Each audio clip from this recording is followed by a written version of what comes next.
This is CNN Breaking News. Hello and welcome to our viewers in the United States and around the world. Great to have you with us. I'm John Vaughan. And I'm Aisha Sasay, live in Los Angeles, where it is now 11 o'clock on the West Coast. And there is breaking news this hour from Pennsylvania, where Democrat Conor is declaring victory in a special congressional election considered by many to be a referendum on the U.S. president. Well, right now, the race is too close for CNN to call. It's all coming down to those absentee ballots. And with more outstanding votes than the difference between the candidates, we'll await word from the election officials or concession from Republican Rick Saccone. Let's take a listen to what the candidates are saying. It took a little longer than we thought, but we did it. You know, we're still fighting the fight. It's not over yet. We're going to fight all the way to the end. Well, let's bring in our panel. CNN political commentator and Democratic strategist Dave Jacobson, former Los Angeles City Councilwoman Wendy Gruhl. Also with us, CNN political commentator and Republican consultant John Thomas. Next to him, Republican digital strategist Austin James. Okay, this race was never expected to be this close. So, John, first to you. Conor's up by 579 votes. If you take a look back at how this district has played out over the years, the Republican candidate has won 8 consecutive elections in this district by margins of no fewer than 15 percentage points. In 2014 and 2016, no Democrat bothered to run.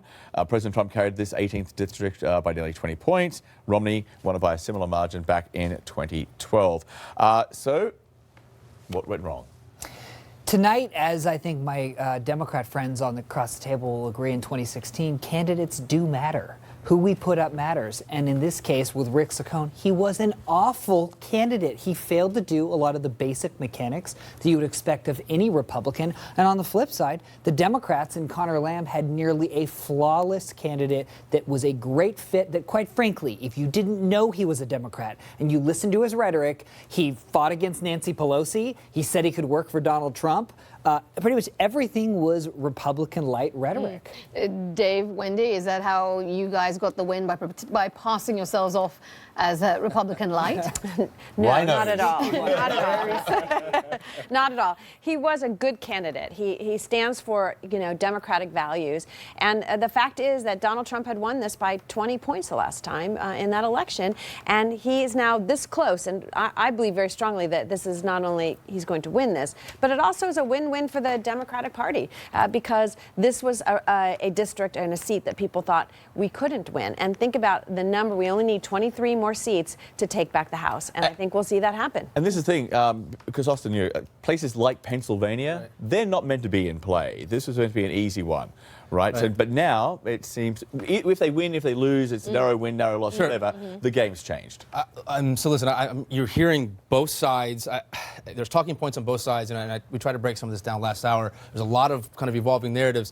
I think John's point cannot be understated, which is the fact that outgoing Congressman, the Republican, had union support. That union support shifted to Lamb this go-around. The hyper-local issues that mattered in deer hunting country, guns, issues of abortion, issues of pensions and unions were things that Lamb understood and ran on extremely well. But Lamb was pro-choice, right? Like he said he personally opposed abortion. So did Bill Clinton, but Bill Clinton was for choice. So look, I think ultimately this election was a referendum on Donald Trump.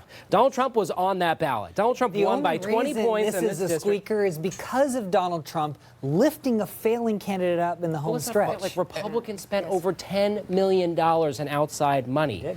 Like the DCCC didn't spend a penny on the race. Conor Lamb spent $3 million himself. So what is the lesson here now for the other races, for Democrats? What do you take from here? What can you extrapolate and put in play in other races? I think you need a micro-target. You need to micro-target and be very laser-focused and surgical about your message. The way you're going to win, if you're a Democrat, is you got to go district by district. There is no national narrative or no party platform that Democrats are campaigning on.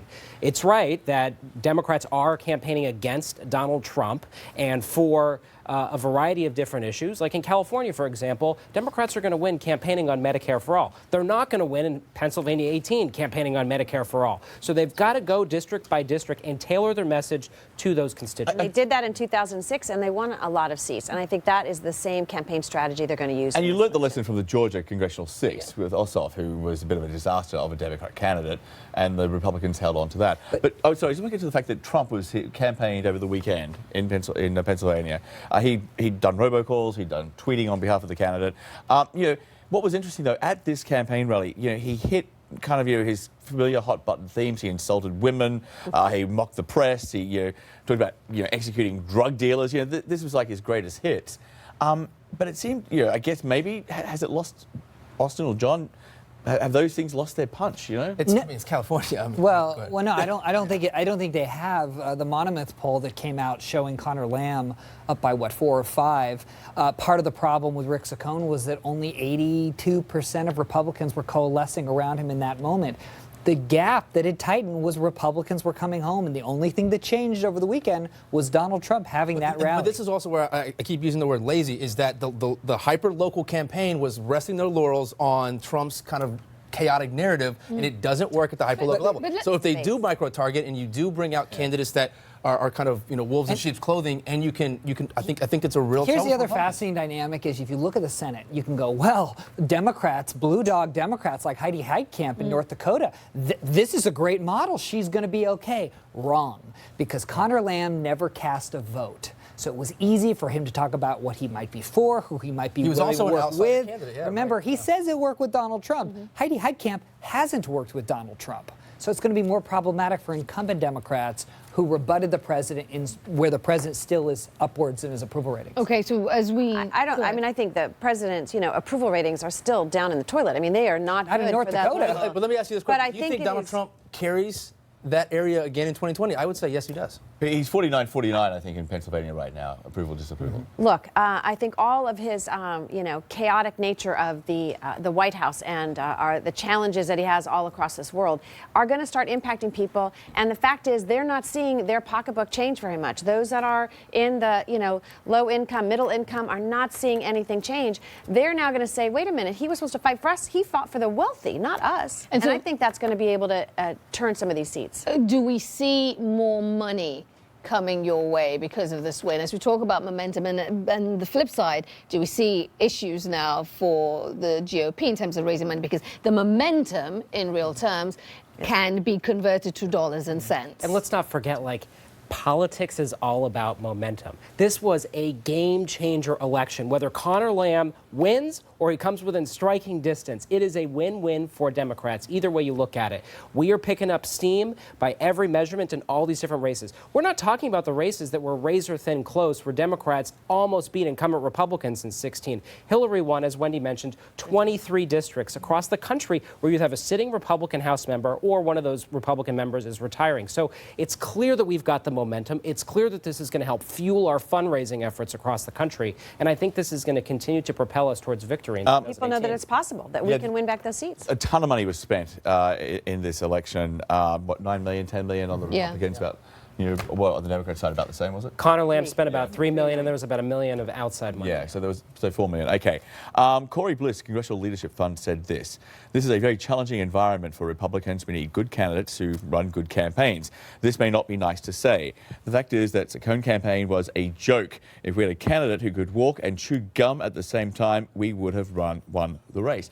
I just wonder how true that is, because this was the election, though, when the tax cuts had gone through Congress. This was the election when Trump had put tariffs on aluminum and steel, and this was the country where, you know, the district where that was meant to appeal to. So if voters aren't going to go for those policies of the president, if he's going to be rejected by, you know, white college-educated women in particular, then there surely has to be a message here for the Republicans that they are in deep, deep trouble because they got nothing to run on come the midterms.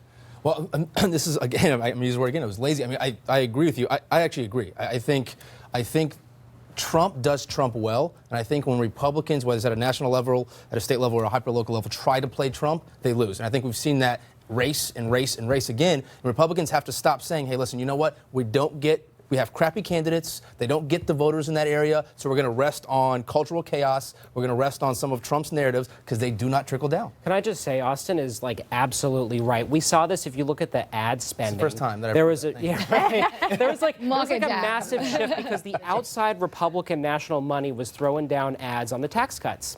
But it wasn't moving the needle on behalf of Saccone. And so they shifted to, sanctuary cities. Didn't work. And it didn't work. And guess what? That didn't work in the Virginia governor's race against with Ed Gillespie, right? And so that is the issue. Moreover, we're seeing Republicans attack their candidate, but this is the same playbook that we saw with Roy Moore, that we saw with Greg Gianforte in the Montana special election. I mean, Republicans knock their candidates irrespective of whether or not they're looking like they're going to win or not. I mean, we've seen this with all these an alleged pedophile, a guy who punches the reporter. Oh, shame on us for throwing shade at our candidate. Well, you're doing better. At least this guy wasn't accused of pedophile. We'll give him that. Yeah. I mean, what was interesting, though, the amount of money spent on advertising, because this is not a major media market. So, I think the takeaway from this is those ads became really annoying. If you talk to the people in Pennsylvania who had to endure that, they were like, get the ads off television. There was saturation.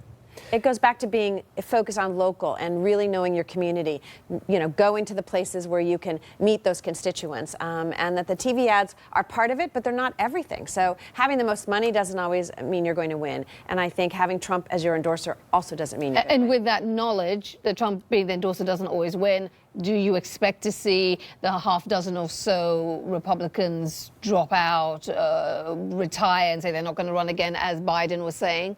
I wouldn't be surprised if you see a couple more weak-kneed Republicans drop, but I think Weak-kneed. Yeah, I like that one. That's a good one. but by and large, Spineless, I guess is the word. but by and large, I think there is such a clear contrast in this race between Conor Lamb and how poor of an exercise that Rick Saccone ran. I think most Republicans that are savvy are just going to say, you know what, I have to run a race this cycle. I just can't dial it in because Trump carried my district. It was interesting that even the president apparently did not like Saccone weak and criticized him.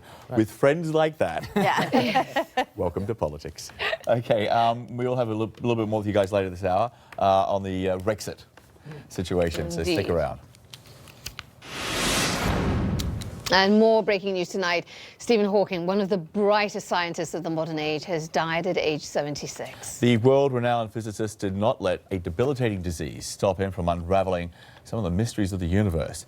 His family released a statement saying, "We are deeply saddened that our beloved father passed away today. He was a great scientist and an extraordinary man whose work and legacy will live on for many years." The statement continues, his courage and persistence with his brilliance and humor inspired people across the world. He once said, "It would not be much of a universe if it wasn't home to the people you love." His family go on to say, "We will miss him forever." Well, though confined to a wheelchair, Professor Hawking never lost his sense of humor. He is beloved by millions not only for his scientific achievements, but also for a sharp wit. His legacy lives on. CNN's Matthew Chance has more now on the life and legacy of Stephen Hawking. By any measure, Stephen Hawking's life was incredible. Even more so because in the 1960s, he was diagnosed with ALS, or motor neurone disease, and given just a few years to live.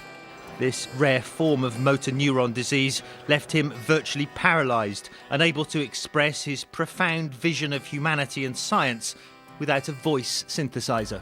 At one point, I thought I would see the end of physics as we know it, but now I think the wonder of discovery will continue long after I am gone. But this was never a man bound by his own physical limitations. He revelled in a zero-gravity flight, freeing him, he said, from the confines of his wheelchair. He also wrote a series of children's books about space with his daughter Lucy. He had 2 other children and 3 grandchildren. For more than 3 decades, he was a professor at Cambridge University's Department of Applied Mathematics and Theoretical Physics, specialising in the study of black holes, and revered as a member of the academic elite. But Professor Hawking also did much to popularise science, playing himself in Star Trek Processed in the opposite direction. and The Simpsons.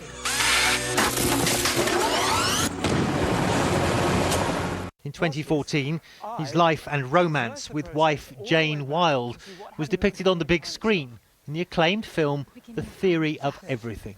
So the universe getting smaller and smaller, getting denser and denser, hotter and hotter as we wind back the clock.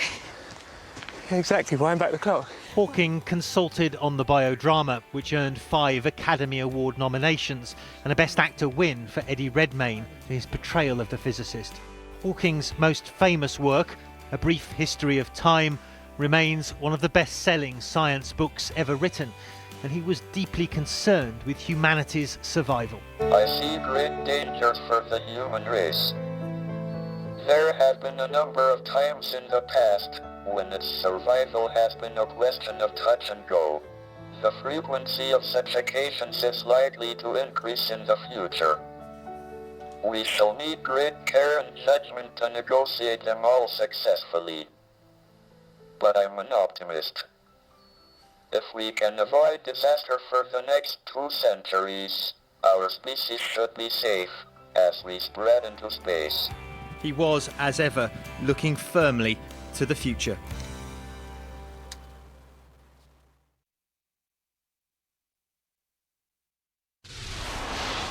Hello, everyone. In the latest upheaval at the White House, the Secretary of State is out just ahead of a pivotal meeting with North Korea. After months of disagreements on key issues, President Trump fired Rex Tillerson, announcing the move on Twitter. Right. The rumours had been around for months, even so the official announcement seemed to catch many by surprise. During a farewell address at the State Department, an emotional Tillerson thanked everyone but the president. Working with allies, we exceeded the expectations of almost everyone with the DPRK maximum pressure campaign. With the announcement on my very first trip as Secretary of State to the region that the era of strategic patience was over, and we commenced the steps to dramatically increase not just the scope, but the effectiveness of the sanctions. Okay, back with our panel now for more on Rexit, the departure of Rex Tillerson from the State Department. Okay, so Tillerson's out, no surprise there. But I guess, Wendy, the question's now about Mike Pompeo, the CIA director who's taking his place, and why he was chosen by the president. This is the man that Donald Trump says is on his wavelength, that Pompeo supports Trump on issues like the Iran nuclear deal. The question that a lot of people have is Pompeo the kind of guy who is liked by the president because he says what the president wants to hear? I believe so. I mean, if you look at all the people who have been fired or resigned because they knew they were going to be fired, most of them have disagreed with the president. Especially on Russia. Especially on Russia. And I think that particularly with Tillerson, I mean, he was very clear on many of his positions. And I will say that most of the world, any of our enemies are celebrating once again that there is chaos in foreign policy and the direction of national security. So I think that Trump is really, I mean, I like to say that this is like Scandal, a real life Scandal TV series where you have all this intrigue, international intrigue, and who's dating whom and what's happening, and instead of focusing on the issues that are important to this country. Austin James, how did it go so wrong for Rex Tillerson? It's not a surprise that he's out, but I mean, this is a president who has prided himself on hiring the best and surrounding himself with the greatest and being a great deal maker. How did he get the Secretary of State position so wrong, i.e. choosing someone that he clearly wasn't on the same wavelength as? Well, I think one of the first things that stands out was that he was a successful businessman, and there wasn't a ton of time for him to probably vet exactly how he operated as a businessman. I think one of the things that we've learned is that when it was at Exxon, he liked to keep a very close network of people. That is translated into the State Department. He largely left the State Department unmanned. He's known to believe that he doesn't think the State Department can actually help. But that's not why he was fired. It's not because of the State Department. Well, no. So I guess what I'm trying to say is that he actually managed the State Department very ineffectively as a businessman, right? So there wasn't even anything positive to look at in that sense. And then as Trump kind of coalesced his ideas and as he started to put down things on paper that he wanted to get done, Tillerson wasn't in that end game, right? And so I think one of the things about Trump is that he knows what he wants to accomplish. He doesn't necessarily know how to get there, and we're kind of seeing how the sausage is made, so to speak. And so if you don't agree with that end game, I think ultimately you're out, and I think that makes sense. Okay, who does not agree with the end game? Let's go through the list of who could be the next Colonel Mustard in the billiard room. Okay, topping the list, coming in at number 1, likely to be fired by the president in the next couple of days, Attorney General Jeff Sessions, followed by David Shulkin from the Veterans Affairs, Secretary HR McMaster of National Security Advisor, the Interior Secretary Ryan Zinke, EPA Director Scott Pruitt, Housing Secretary Secretary Ben Custard, who likes expensive dining room tables, John Kelly, White House Chief of Staff. And then, of course, there's Betsy DeVos, the Education Secretary, does not perform well on 60 Minutes. And then, last but not least, Defense Secretary Jim Mattis even makes the list. So who could be next to go? I think we've got a hint from the President himself. You know, we have General Kelly here, 4-star, and he's doing a great job in Washington. I think he likes what you do better than what he does, but he's doing a great job. He misses you. That was a kiss of death, Dave. Look, Donald Trump likes yes men and women. Like, at the end of the day... Mostly men.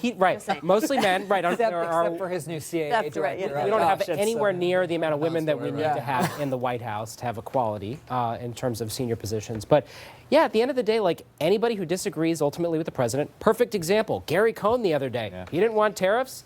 He got booted, or he left, right? I mean, the president wasn't going to budge. And so at the end of the day, he says he likes infighting. He says he likes dysfunction. He likes competing ideas to come up with the best solution possible.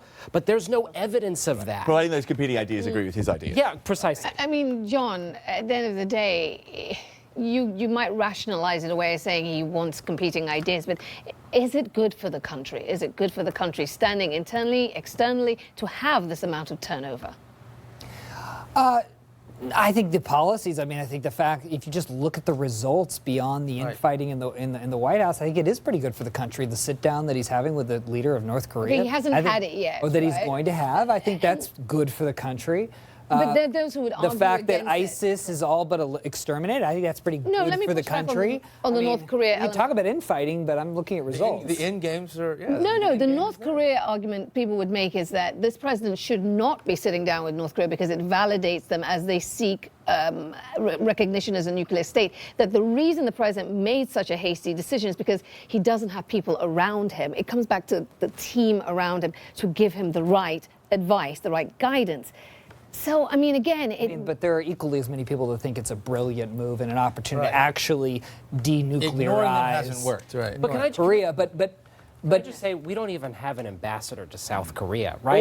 Or Germany. Fine, and now we don't have a Secretary of State. And like we're going to go into this like historic meeting, like. But every president expects loyalty, and to expect anything that Trump would think differently is silly. Well, there's loyalty to a point, but you know, you rolled your eyes about Pompeo because he's tough on Russia. Yeah, that is true. That he has a much tougher position on Russia than others have within that cabinet. But we'll see how that plays out. He could get fired as well. We just don't know. But Wendy, what we're seeing with this continual exodus are the people who were the adults, the grown-ups, the restraining ones who would restrain the president from his worst impulses. They're the ones who are leaving. And that is frightening to many of us. Again, I didn't agree with Rex Tillerson on a lot of things, but he was the adult in the room in many instances. And I think it's scary. And you talk about vacancies. I mean, you can go into some of these departments and particularly even go into the old executive office building and, throw a bowling ball down there. And there aren't people there to do the jobs that are important, like, making sure the president has the right information when he's making a foreign policy decision. And he's not focusing in on issues like Russia is still trying to get into our elections. And today, it was on CNN earlier today, which was a clip of someone in 60 Minutes in Russia who said Tillerson complained about Russia. He got fired. Trump is ours. That's the message that they're getting from Russia. Last word also. The one thing that we haven't really talked about, and I'll go ahead and say it as a Republican, is that largely after Nixon, Republicans have kind of went away with this idea that the State Department is kind of the be-all for foreign policy, and they're trying to minimize this kind of big government of the state policy and its heavy hand around the world, bringing that back largely to the president being the seat of foreign policy decision-making. And that's largely, I think, where Tillerson was coming from mentality. He didn't execute it well, and so I think Pompeo is going to be a hawk, but probably do take a very similar approach to keeping a minimized State Department. We'll see what happens with the Iran nuclear deal. That will be the next and the North test. Korea And North Korea talks. If they happen. If they happen. Who wants to take a bet they're not going to happen? North Korea talks? I think they're going to happen. I think they're going to happen. I think it's highly unlikely it's going to happen. Donald Trump's going to fire off some stupid tweet, and it's going to change the whole dynamic. One hot plate of Conor lamb. Conor lamb! It's a great dish. Okay. Thank you to you all. We'll take it. Thank you, guys. We appreciate it. Okay. Well, when we come back, one of the brightest scientists of the modern age has died. We'll take a look at the life and legacy of Stephen Hawking in just a moment.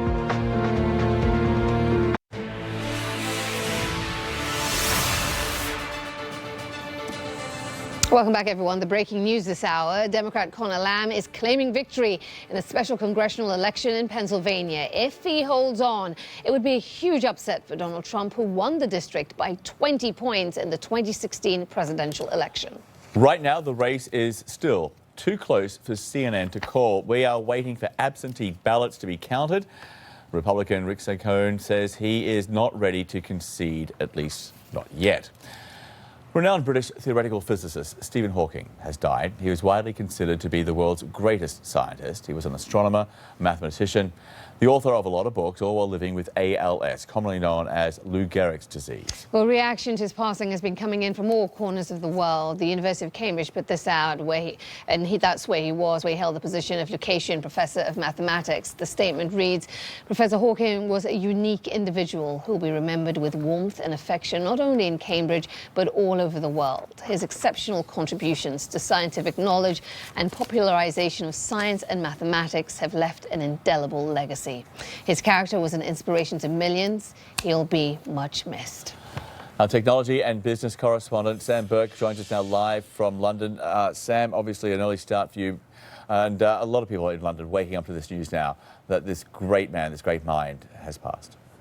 It is filling the airwaves here in the United Kingdom, whether it's radio or television. This is the only thing that people on the streets are talking about as they walk to get their coffee this morning. And if you talk to scientists, they'll tell you that his biggest achievement was combining the theory of relativity from Einstein with quantum theory to suggest that the world and space and time would begin with the Big Bang but end with black holes. But even if you don't understand science, we know that at the end of the day, what spoke to so many people about this man is the fact that he had ALS, and all the things that would suggest that he couldn't leave a public life did not stop him. Not the wheelchair, not the lack of voice, using a voice synthesizer instead. So this is what inspired so many people about this man, and he knew that he had been living on borrowed time for some years. He said that he was lucky that the disease had progressed slowly with him, and that the fact that he could keep on going no matter what should give hope to all of humanity.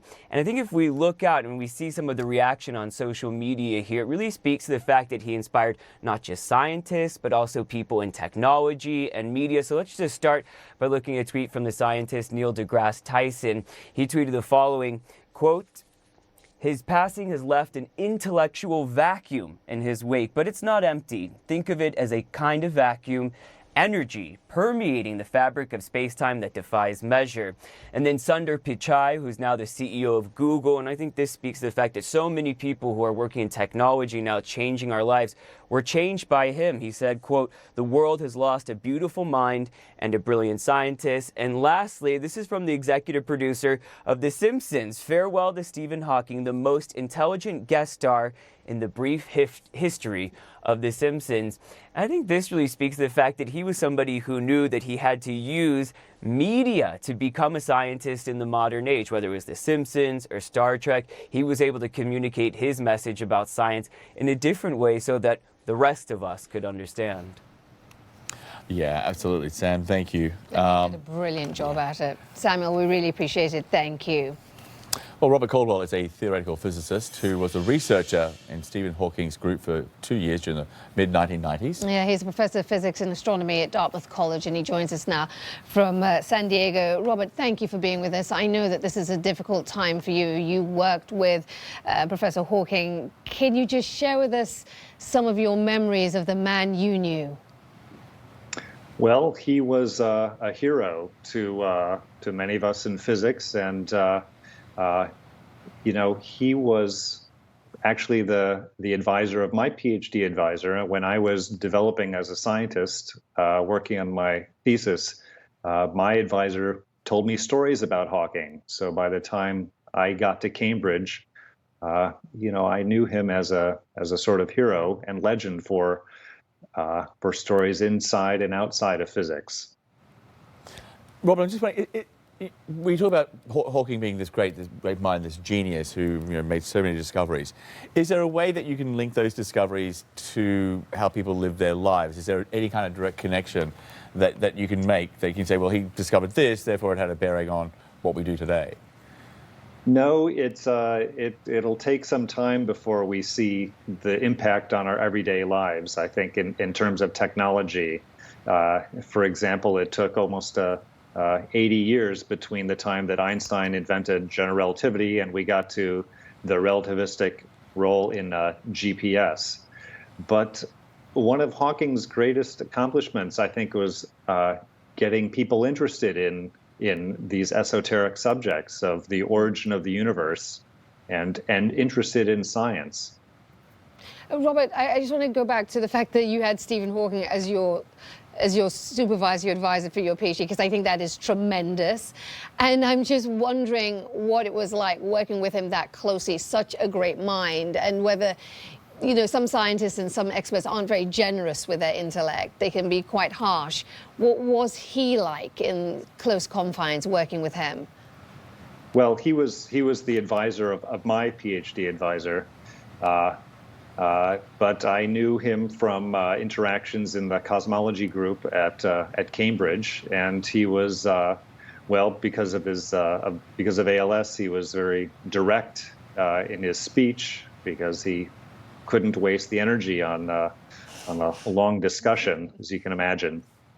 But he also had a sense of humor, and that came through in personal interactions. Comments he made, and it also came through in his scientific papers. Very quickly, Robert, there's a story that when he was at Oxford, he finished his undergraduate degree there after about 1,000 hours or something, between a first and a second class degree. And he said to the folks at Oxford, if you make it first class, I'll go to Cambridge. And they did. So apparently that is in his book, that is true. That is the kind of guy he was, right? I don't know if that's true, but yeah. Do you have a favorite memory of him from your time being in the research group? Well, actually, it was from after being in the research group. To see him on The Simpsons, I think, was pretty incredible. To think that someone in my line of work could end up on The Simpsons is pretty incredible. Yeah. It gives hope to geniuses everywhere that they too can become a pop culture reference, which truly is a sign of crossing all boundaries and being a success. Robert Caldwell, thank you so much for joining us. I know this is a difficult time for you in the scientific community, but thank you for joining us. Thanks, Robert. Sure. Still to come on CNN Newsroom, the Kremlin is ignoring the UK's demand for a response on the poisoning of a former Russian double agent. We're live in Britain and Moscow to find out why, just ahead.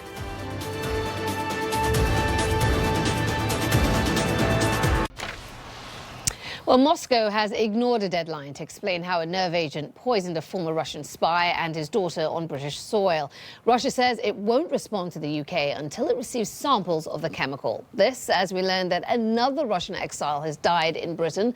Police say the death of Putin critic Nikolai Glushkov at his London home is unexplained. So far, authorities say there is no evidence linking Glushkov's death to the nerve agent attack. The Kremlin denies involvement. Meantime, the US President Donald Trump says he believes the UK government's assessment that Russia was likely responsible, but he did not condemn the Kremlin.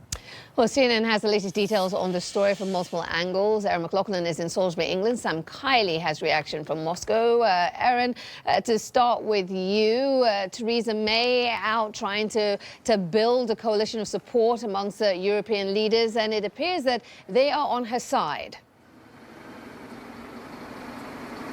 Yeah, she's certainly getting expressions of support, Aisha. We heard from German Chancellor Angela Merkel say that Germany stands in solidarity with the United Kingdom. According to Downing Street, out of that phone call with President Trump saying the United States is with the UK all the way on this, and that Russia needs to provide answers. Those answers, however, not forthcoming. That deadline that Theresa May set has come and gone, paving the the way for her now to take action. She's expected to meet with the National Security Council later today to go over options. Out of that, she's then going to have Prime Minister's questions and then make a statement to the House of Commons. A range of options before her to consider. The London Times saying that she's considering launching some sort of cyber counterstrike against Russia, which would surely lead to retaliatory measures. Economic as well as financial sanctions also being considered. Whatever is decided, it will be interesting to see how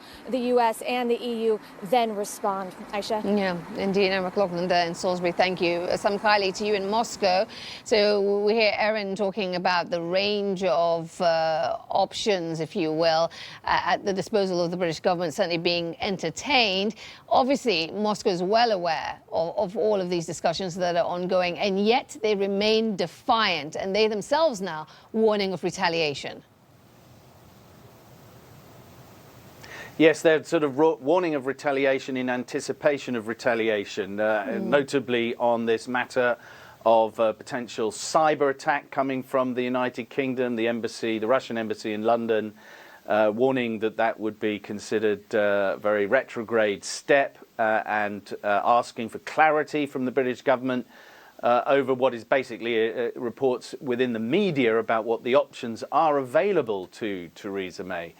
There are a wide range of options, some of which could put the European Union relationship under strain because there is a divergence of opinion across the European Union about the effectiveness and the desirability of existing European Union sanctions against Russia over its invasion of the Crimea and destabilization of eastern Ukraine. But nonetheless, there is keen anticipation here to see what the British will come up with. There is something of an attitude among the Russians that the Brits don't really matter too much anymore. They're not a major power. Of course, they are a nuclear power, but in terms of the power within Europe and even the relationship with the United States is somewhat weakened. And so the Russians are feeling pretty confident. We shall see what happens in the hours ahead. PMQ's coming up. Erin McLaughlin in Salisbury, England, and Sam Kylie there in Moscow. Really appreciate it. Thank you. Well, it's CNN's My Freedom Day on Wednesday, and when we come back, we'll show you how young people all around the world are celebrating. Escolae from Sierra Leone. Freedom means having a big space to play with friends and with toys without fear.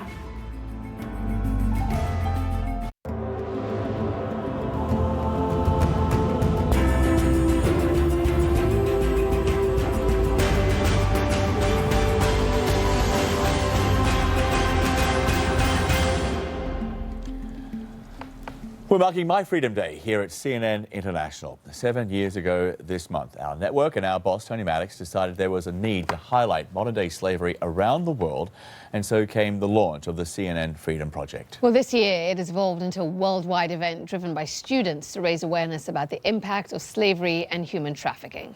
Let's bring in CNN's Anna Corrin. She is live in Hong Kong at the International School. You're at a gymnasium, and boy, that's a big crowd behind you.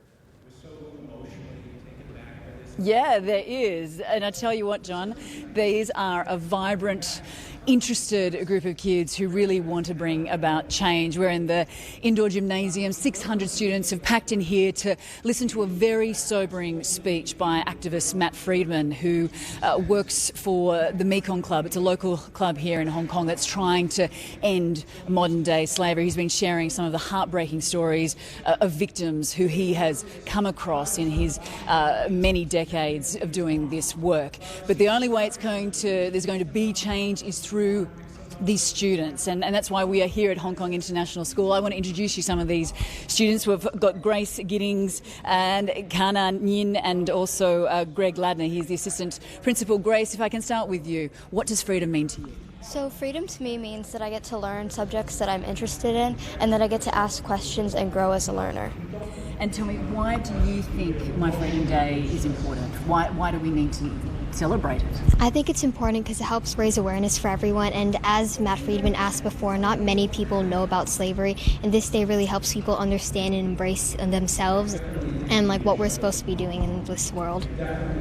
And I mean, here we are in Hong Kong, one of the wealthiest cities in the world.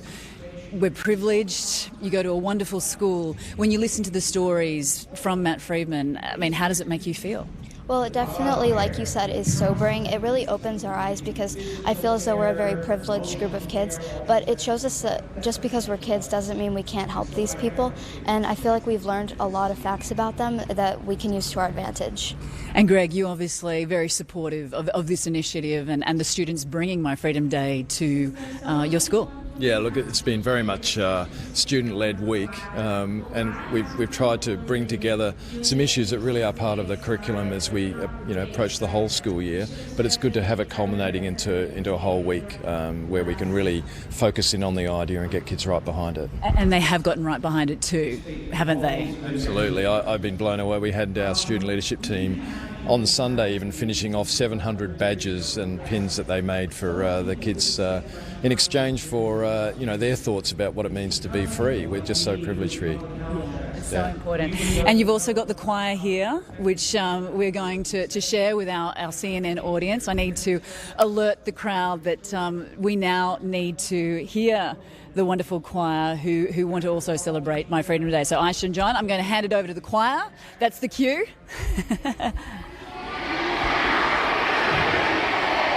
That's CNN My Freedom Day. I think it's from the... Now let's have a listen to the song, This Is Me, The Greatest Showman.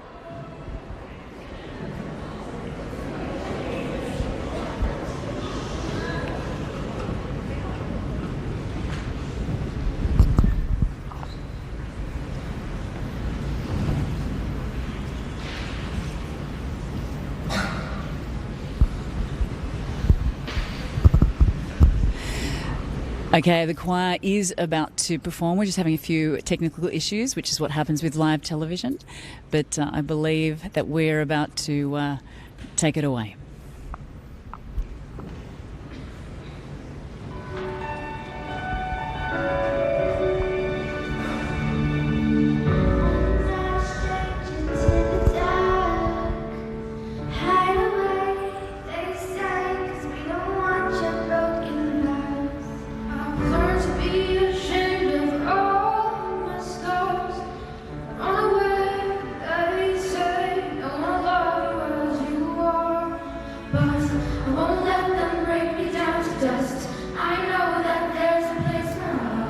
Okay, Anna, thank you so much. Anna Corrin there at the Hong Kong International School at the gymnasium there. The kids have done a lot of projects for this. The choir there performing. For My Freedom Day, a big day as students raise their voices to basically draw attention to human trafficking and modern-day slavery and singing a beautiful song there. It should be mentioned, this is just the start of My Freedom Day. We started in Abu Dhabi, and we've gone on to Hong Kong, and of course we'll be essentially following the sun throughout most of the day to schools all around the world, because there's been a lot of work done by a lot of kids. And I will be at school in Los Angeles in the coming hours, so a lot to look forward to. Okay, and we'd like to thank you for watching at home. I'm John Vors. You've been watching CNN Newsroom live from Los Angeles. And I'm Aisha Sasay. Stay with CNN. The news continues.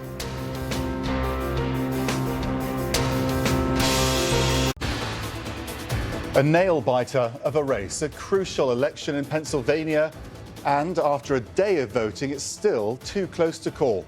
After firing his top diplomat via Twitter, the US president could be getting ready to shake up the White House yet again and remembering one of the greatest minds of our time, the life and legacy of Stephen Hawking. Hello and welcome to our viewers joining us from the US and all around the world. I'm Max Foster. This is CNN Newsroom.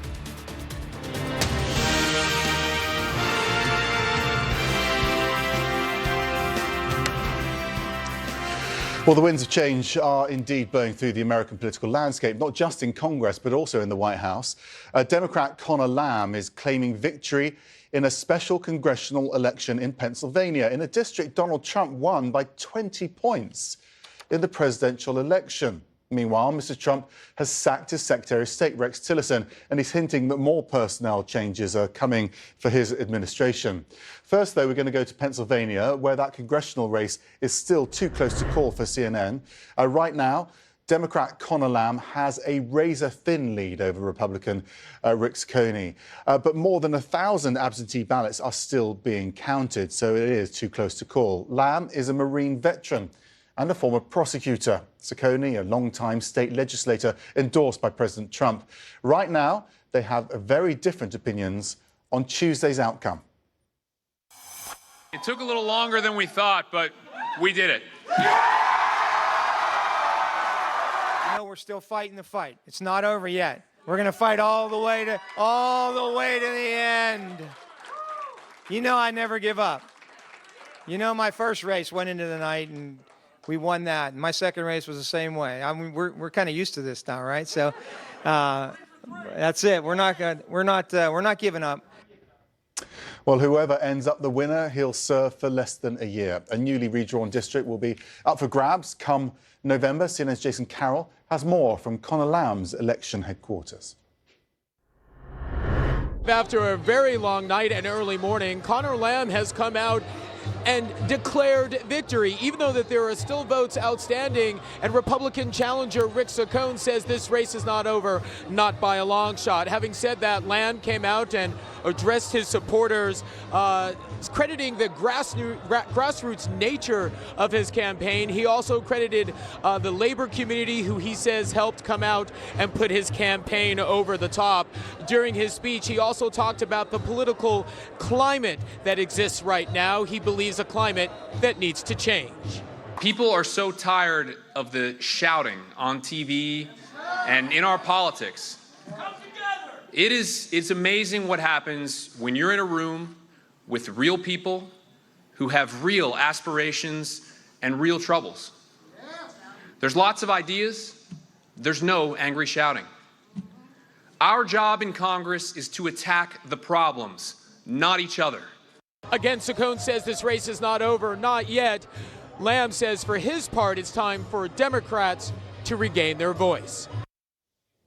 Leslie Vinjamori joins you now. She's an associate fellow with the US and the Americas program at Chatham House. So we don't have the outcome, but what we do know is it's very tight. So tell us what that means. It is extraordinary. This is a district that Trump won by 20%. That's not a small victory to come this close, and those absentee ballots tend to go Democrat in Pennsylvania. So it looks likely, although it's too soon to tell. But it's a very interesting moment. I think for Democrats, it suggests that there is a lot of momentum. Remember that Donald Trump turned up twice to support the Republican candidate. So despite turning up as recently as Saturday evening, in the context of an economy that's very strong, very low unemployment rate across the nation, and yet a district that really shouldn't be a swing district has such a narrow margin. The candidate himself, of course, is not progressive Democrat. He's taken a very middle-of-the-road line in a number of policies. He's supported the recent tariffs that Donald Trump has announced on steel and aluminum. This is a heavily unionized district. He's quite appealing to Republicans, is what you're saying. He is appealing. He supports gun rights. He has supported universal background checks in the aftermath of the Florida shootings. Nonetheless, he's turned out to support gun rights.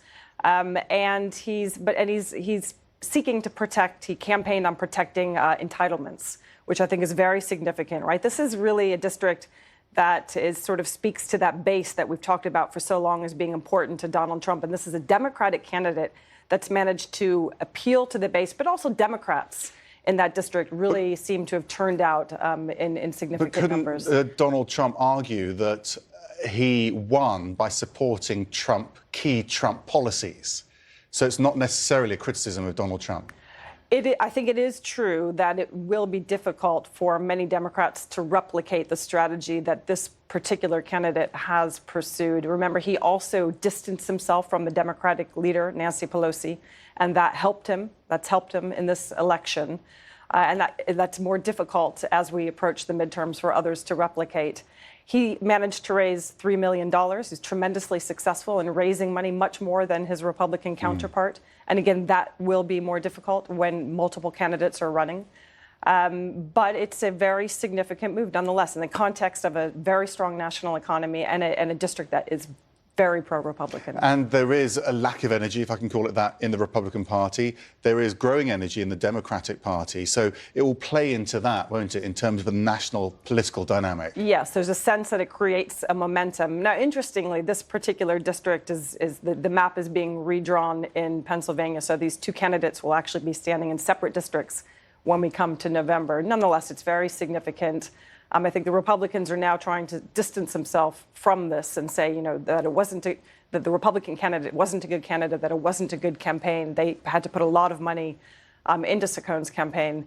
Nonetheless, again, 20% up in 2016, and now this razor-thin margin is really quite a dramatic result. The big sort of benchmark event, political event we've got coming up is the midterms. That's right. Do you think, if you were involved in, the strategies on either side, this is going to affect strategy going into the midterms? Yeah, it demonstrates that there is a room for movement, even in those districts that are really heavily red, right, heavily Republican.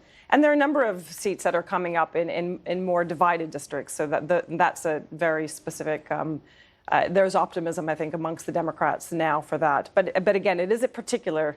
This candidate is particular because of the stances he took on tariffs, on guns, socially conservative, but promoting an economic populism. That won't be replicated in all districts with all Democratic candidates. Nonetheless, very significant.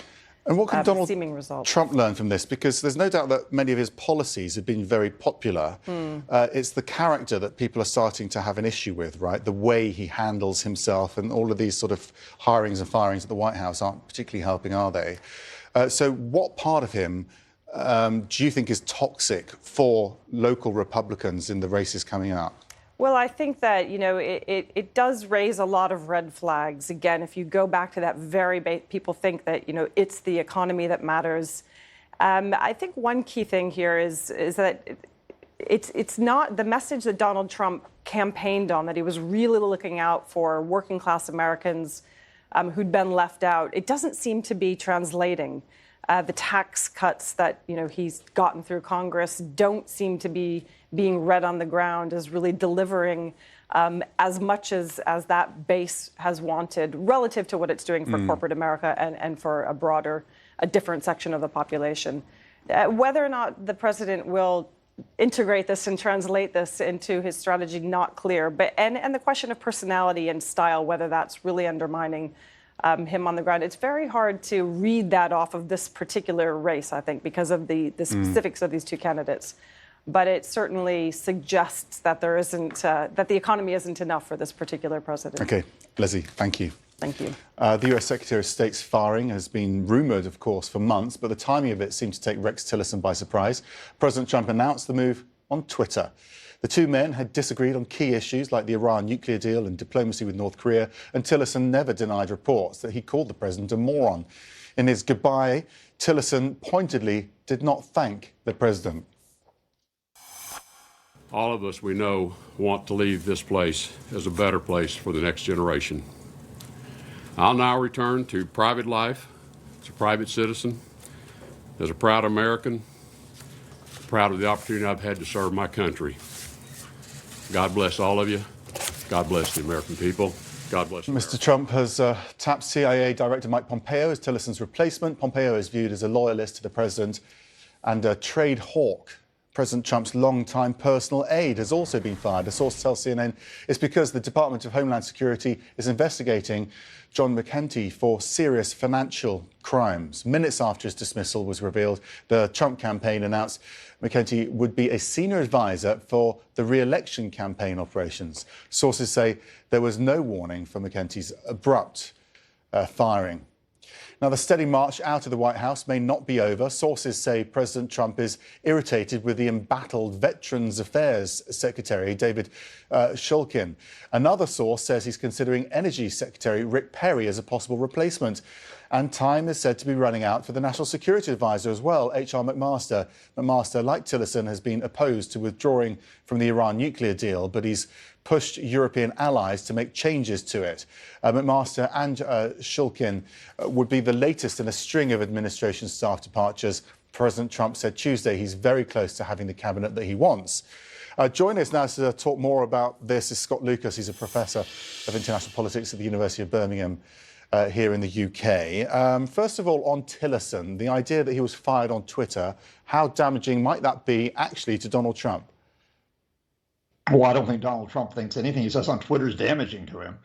The question is how damaging is it to other people? Rex Tillerson will go back into private business probably, but look at the State Department. 7 of the 9 top posts are now empty. Hundreds of posts across the department, including the senior officials, have not been filled. You have a demoralized staff. And when the State Department is wrecked like this, it adds to the chaos around U.S. foreign policy. It adds to questions not just about, from America's enemies, but America's allies about what exactly is happening. In other words, the idea of stability and certainty, which is key both at home and abroad, that's gone. That's our starting point now, even as we enter talks with North Korea, even as Donald Trump is threatening to rip up the Iran deal, and even as the United States, or at least Donald Trump, appears to be preferring Russia over European allies. In terms of Tillerson, he was quite well respected, wasn't he, in international circles? So obviously some of the issues you're talking about, and he's blamed as well for some of those gaps in the State Department. But he clearly didn't have a good relationship with Donald Trump at the end. So his position was untenable anyway, wasn't it? Isn't it a better situation to have someone like Pompeo who does have the president's confidence to represent the United States on the world stage? Well, let's put 2 issues here. And the first is Rex Tillerson was going to go at some point. There's a camp in the White House, probably around Jared Kushner, the president's son-in-law, that don't like Tillerson, that tried to force him out at the end of last year. They failed then. They succeeded now. The first point that's important is the timing here. And that is, look, if this had been organized while Tillerson was in Africa, if he had been informed on Friday clearly that he was being dismissed and to return to Washington early, he would have been prepared. Everyone would have been prepared. It would have looked like, quote, orderly transition. That hasn't happened. Secondly, Mike Pompeo's got many skills, but he's not a diplomat. He's not a diplomat, and he's not really an independent voice on foreign policy. Mike Pompeo's chief asset to Donald Trump is that Mike Pompeo supports the president. Now, that might be good in terms of politics. It might be good for Donald Trump's ego, but it is not necessarily good if you want a diversity of voices when you talk about serious issues. The other thing that I'll mention beyond that is that, okay, fine, David Shulkin might go at Veterans Affairs, Rick Perry at Energy. If H.R. McMaster goes as National Security Advisor, the only really stable force within the White House, and I say this fully knowing why I'm putting forth, the only stable voice now is really Jim Mattis at Defense Secretary. And can he really hold the line as Trump really relies increasingly on a family and friends foreign policy? I'm not sure. So in terms of moderating forces, you'd say he's the only one left now in the White House. So his position is absolutely key. Yeah, it's absolutely essential. I mean, we thought at one point John Kelly, the chief of staff, when he was brought in last July, that he would work with Mattis, he would work with Masterson, and he would counteract some of the president's harder right advisors. He would temper the president's impulsiveness. That hasn't happened. Kelly is now basically covering for Trump. Masterson is now under attack from a faction within the White House, again, from the alt-right. And the attempt there is to put more, someone friendly to Trump in at the National Security Council. Well, who's going to pop up and say, look, we really need to consider what we're doing in Afghanistan or in Iraq or on Palestine. Mattis is the last person, and he can only really speak from a military standpoint, not as much from a diplomatic point of view. Okay, Scott Lucas, as ever, thank you very much indeed for joining us. Thank you. Now, Stephen Hawking, one of the brightest scientists of the modern age, has died at the age of 76. A look at his life and legacy when we return.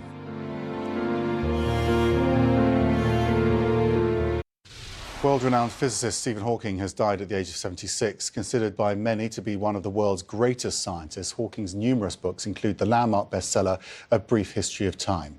He was diagnosed with ALS, a degenerative disease, when he was just 21 years old and told he had only a couple of years to live. The University of Cambridge, where Hawking taught, has put up a memorial page for him. Colleagues are paying tribute to him, noting his brilliance and exceptional contribution to scientific knowledge. Joining me now via phone is Dr. Jose Bellido. He's a senior research associate at the University of Adelaide in Australia. Just take us through Stephen Hawking's contribution, if you would, to science. Hi, hello, Max. Well, Stephen Hawking was one of the pioneers in studying the concept of black holes.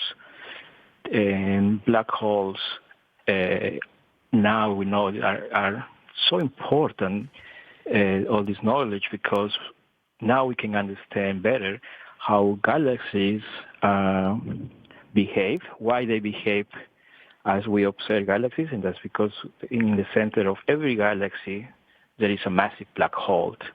But only 20 years ago, all this was a concept, somebody's idea, but was not proven. Only 20 years ago it was proven, the existence of a black hole in the center of our galaxy, and then we know that the center of every galaxy is a black hole, and that's thanks to great contributions of Stephen Hawking. What does that mean, though? Why does it matter to our understanding of the world and how it operates? Well, they're massive because they concentrate such a great amount of mass in a small volume of space. So it's such a big concentration that it forms a singularity. Singularity is also a word that was introduced, I believe, by Stephen Hawking when referring to black hole, to that point when matter reach this level of concentration and form a singularity, where the gravity force is so big, so huge, that nothing escapes it. So there's the concentration of mass in a small, tiny space of volume, creates a singularity which attracts, nothing escapes from its surroundings.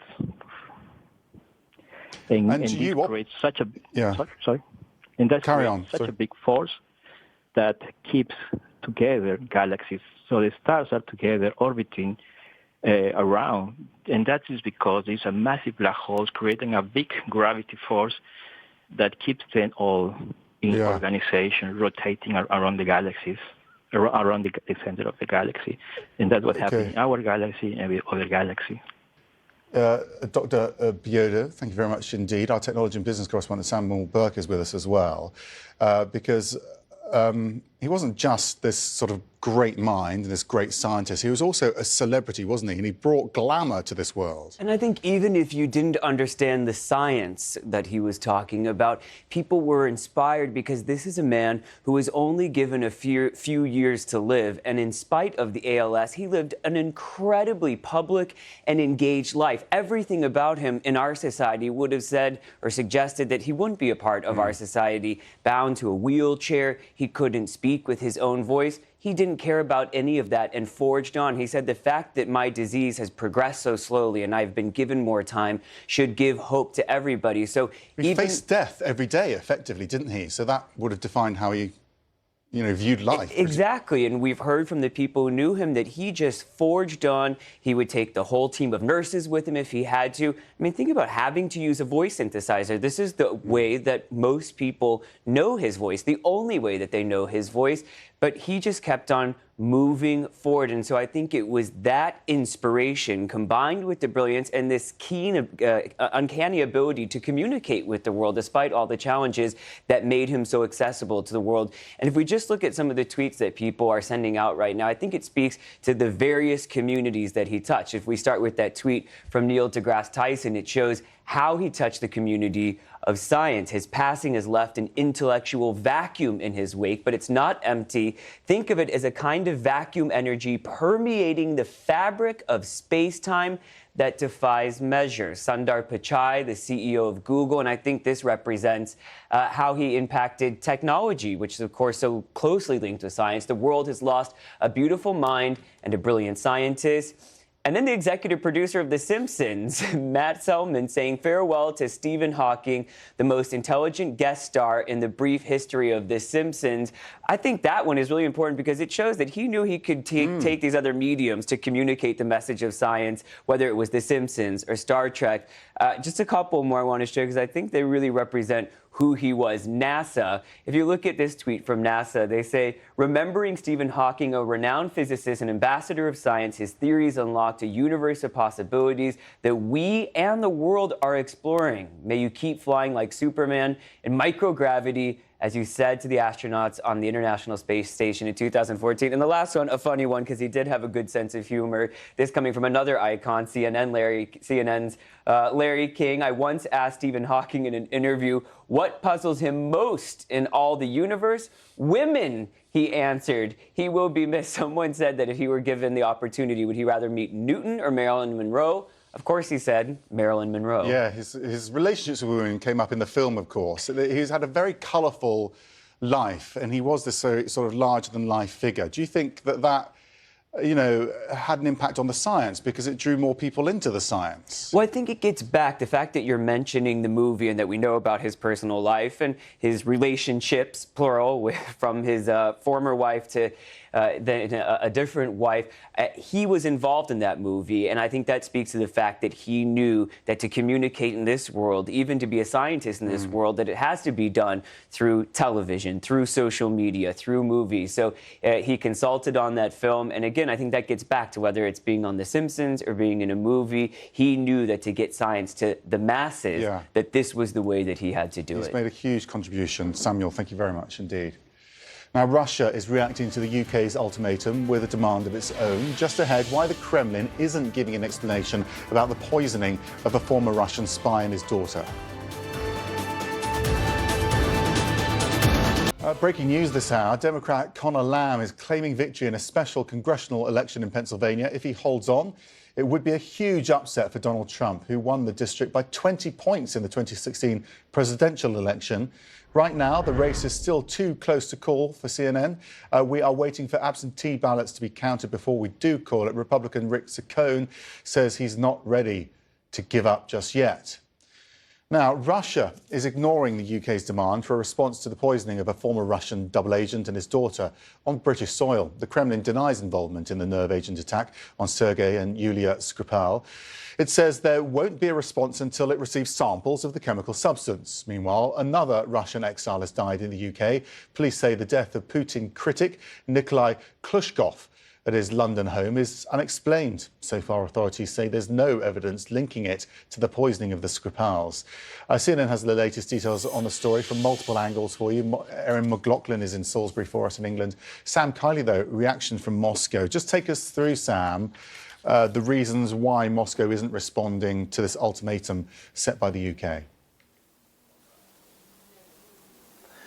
Well, in short, Max, it is because, in their view, under international treaties designed to get rid of chemical weapons, such as the one allegedly used in this attempted murder in Salisbury, the convention is that the accused nation would have 10 days to respond. That is the interpretation of the Russians. And so they're saying, first, they need 10 days, and secondly, they need to see the evidence before they can respond. Now, this Novichok nerve agent was produced in the 70s and 80s, Max, by Soviet-era scientists in order to circumvent already signed agreements with the United States principally, but with other nations to get, on a multilateral basis, to get rid of chemical weapons. In other words, they were the sort of weapon that could not be so defined at that time as a chemical weapon.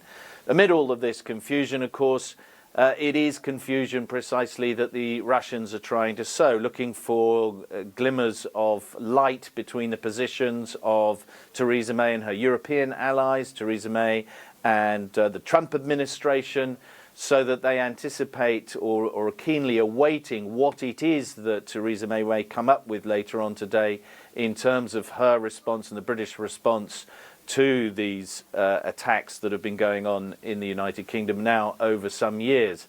But from the Russian perspective, they're also warning that reports in the United Kingdom press over, for example, possible retaliation in the cyber realm, in other words, a cyber attack coming from the United Kingdom, would be seen as highly provocative, and they have already said that they are seeking assurances from the United Kingdom that that kind of thing won't be employed. So really they're sitting back and letting the British wriggle on this one because, of course, this country faces presidential elections, which are essentially a foregone conclusion on Sunday. But nobody is under any illusion that Vladimir Putin wants to see a maximum turnout at a time when he's anticipated to win and has completely emasculated the opposition. And there's no better way than galvanizing the Russian electorate than perceiving or creating a threat or perception that they're under threat from overseas, Max. Sam, thank you. Erin, Prime Minister May has put herself in a position, hasn't she, where she does now need to come up with some sort of response because the deadline's passed. What do you expect to hear from her? When do you expect to hear from her?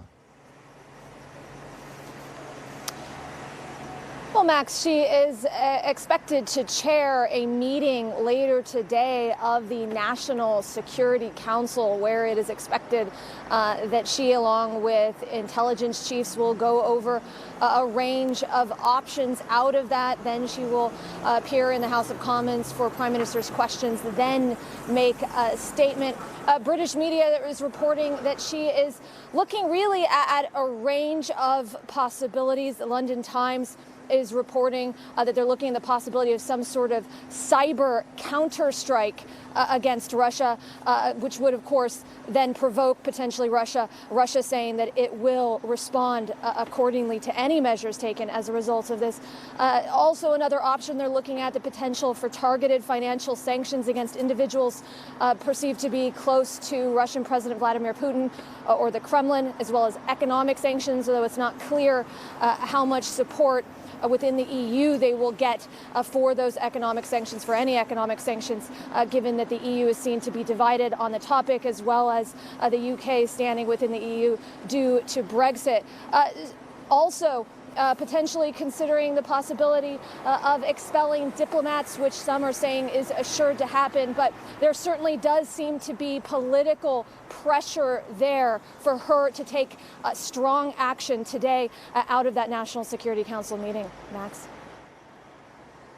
OK, Erin in Salisbury, Sam in Moscow, thank you both very much indeed. We'll be following all of those developments over the course of the day. Now, some civilians have now been evacuated from Syria's eastern Ghouta, but hundreds of thousands still remain trapped, including an American woman who's urging President Trump to take action. I've been here for 5 years under siege, and I was quiet. I feared to say anything, but now I'm coming out because it's life or death. It's life or death for the people. Recapping our breaking news this hour, Democrat Conor Lamb is claiming victory in a special congressional election in Pennsylvania. If he holds on, it would be a huge upset for Donald Trump, who won the district by 20 points in the 2016 presidential election. Right now, the race is still too close to call for CNN. We're waiting for absentee ballots to be counted. Republican Rick Saccone says he's not ready to give up. Now, in the 7 years of the Syrian civil war, the regime's offensive to retake eastern Ghouta has been one of the deadliest. On Tuesday, 100 civilians were evacuated from the rebel-held enclave, but 400,000 others are estimated to be trapped there. Food is close to running out, and the Syrian army is showing no signs of stopping until it fully recaptures the besieged Damascus suburb. Ajmana Karacha joins us from Amman in Jordan. She's been speaking with women trapped in eastern Ghouta, and how are they surviving, Jemana? Well, you know, the situation is absolutely horrific. A humanitarian catastrophe is unfolding inside eastern Ghouta. When you talk to the aid agencies and when you talk to people inside, they are really terrified of what is going on right now. You've got this regime offensive. The regime is closing in on different parts of eastern Ghouta, and people are really concerned about what is going to happen to them. And we spoke to one woman who is desperate for the world to hear her voice and help her family. We woke to the sound of a Russian warplane bombing us. We're all scared, sitting in basements. She says her name is Deanna Lynn, a 44-year-old American from Michigan. Trapped in Syria's hell on earth, she wants the American president to save eastern Ghouta. I would say to President Trump that he has to make a move. He has to put pressure on any tyrant in this world. He has to put pressure on Bashar al-Assad and his regime. He has to put pressure on Russia and Iran. They're all a part of this slaughter in the eastern Ghouta. The U.S. ambassador to the UN, Nikki Haley, says the United States is, quote, prepared to act if the UN fails to demand a ceasefire. The mother of 8 has been living here with her Syrian husband for nearly 20 years. Like most in eastern Ghouta, with nowhere safe, they've been driven underground. She spoke to us over a shaky internet connection. Maybe the hardest thing in the world to be a mother here in the eastern Ghouta. We see our children in danger every day. I fear that they will be hurt. I feel they will be injured. I have fear when I hear the bombs, and I tell my children to lay on the floor. And I know it's not enough and it's not safe. The situation in eastern Ghouta is catastrophic. Doctors Without Borders says bombs raining down on eastern Ghouta have claimed more than 1,000 lives in just 2 weeks. Now it seems a matter of time before the regime recaptures the area. I think my message to the world is let your voice be heard. Don't just be quiet. We have to say something. I've been here for 5 years under siege and I was quiet. I feared to say anything, but now I'm coming out because it's life or death. It's life or death for the people. A message to a world that many feel has turned its back on Syria. And you know, Max, this one woman says she still has hope and she still has faith in the international community, in the world, trying to help and save Syria. But when you talk to most of the people there, they really have lost faith in the international community. They say all they hear is condemnations and statements coming out from the international community. And just explain why some of the people trapped aren't using these corridors that have been created by the regime. Well, you know, there are 2 corridors that were designated by the regime and the Russians that would allow for the evacuation of civilians. You know, you hear on a daily basis some reports coming from the Russians or the regime saying that a number of civilians have managed to leave, but it's only been very small numbers. Both sides, you've got the regime on the one side, the rebels on the other side, blaming each other for why that is. The regime's line has been that it is the rebel groups, or as they call them, the terrorist groups inside eastern Ghouta that are holding civilians there as hostages, using them as human shields, and that they're targeting the routes that lead to these corridors, so they're not allowing people to leave. But you know, when you talk to some of the people there, of course, the rebels deny this and say it's the regime that's constantly bombing these areas, not allowing people to leave. When it comes to the people, Max, they're absolutely terrified of trying to leave. They're pinned down in their basements because of this constant bombardment that has been going on for more than 3 weeks now. But they're also scared and terrified of what they're going to find on the other side of these humanitarian corridors, where they're going to end up. These are regime-controlled areas, and people really fear what might happen to them because they've been living under rebel control for nearly 5 years now, and they would be, they say, they would be treated as traitors. They worry they would end up in jails, or even worse. Okay, Jemana, thank you. Students across the world are standing up against modern-day slavery and human trafficking. And look at some of their amazing efforts for you when we return.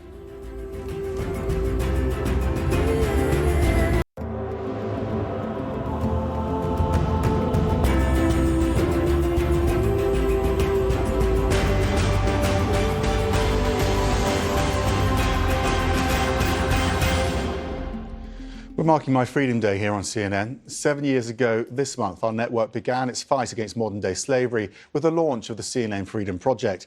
This year, it's evolved into a worldwide event driven by students to raise awareness about the impact of slavery and human trafficking. We've dispatched correspondents across the globe to cover this story for you, and they'll be bringing us live reports throughout the coming hours. This hour, our Becky Anderson joins us from a school in Abu Dhabi, and Farai Savenzo is at a school in Nairobi in Kenya. Becky. Max, the shocking fact is that there are more slaves in the world today than there have ever been. That is a fact. 40 million people around the world in forced labour, in forced marriages, exploited as domestic workers, as drivers. Many of those in this region, the Middle East and North Africa. And 1 in 4 of those slaves are kids.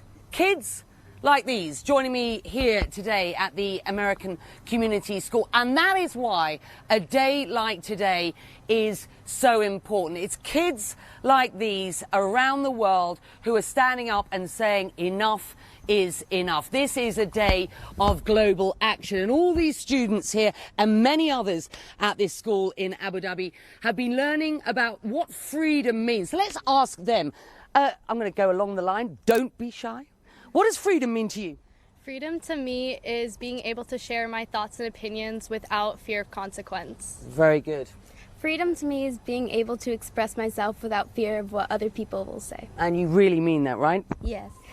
Freedom to me is the ability to make both the meaningful and trivial decisions in my life. Does living in a region like this, you think, make even more of an impact when we're talking about freedom? I think it does, because here we have a really nice life and there's some people out there who don't get a life like we do. So it's important for us to raise awareness to our community that there are people out there who have lack of freedom. Excellent. Abdullah? To me, freedom is the ability to make your own choices and express yourself freely. Yeah, these kids really know what it's at. Mansour? To me, freedom means that everyone has access to fundamental human rights. And you didn't just learn that, did you? No. You mean that? No, he does. We've been having a discussion here, and these guys really get it. Let me just move down here as well, because as we ask what freedom means to these students, Daniela's got a really good example. Daniela, this piece of art is beautiful. It's yours. Tell us, what's it all about? So I made this piece of art because I am so passionate about art. My whole life I've been doing art, and I feel like my Freedom Day is such an important thing, especially now since there's so much slavery going on in the world, and I made it to represent the chain hands that are all around the world. So just walk us through this, because viewers, isn't this absolutely stunning? You're how old? I'm 14. You're 14 and you've made this. Just talk us through your thinking behind this. So my thinking, I started with the chain hands because I've seen so many videos, so many documentaries on this, and there's just so much happening today about slavery, exploitation, and there's so many people suffering, and I wanted to represent their hands of people being shipped, being human trafficked every day. Fantastic, guys. I know you're all nodding away here. Well done, Daniela. You've been raising awareness, which is, we all understand, is so important if we are to stop this scourge of modern day slavery in the future. What have you been doing, Oksana? I've been raising awareness and raising funds for children in Ukraine who could potentially become victims of trafficking. And through our little help, we might be helping the bigger picture in the end. Bless you. Fantastic. Oksana, Daniela, thank you. Thank you to all of you. Let's come down here because Ali's at the board. Ali, a lot of your mates have been riding on this board. Just walk us through what we've got here. So one of our friends said to not worry about my safety, which I think is really important, to speak freely and have no oppression.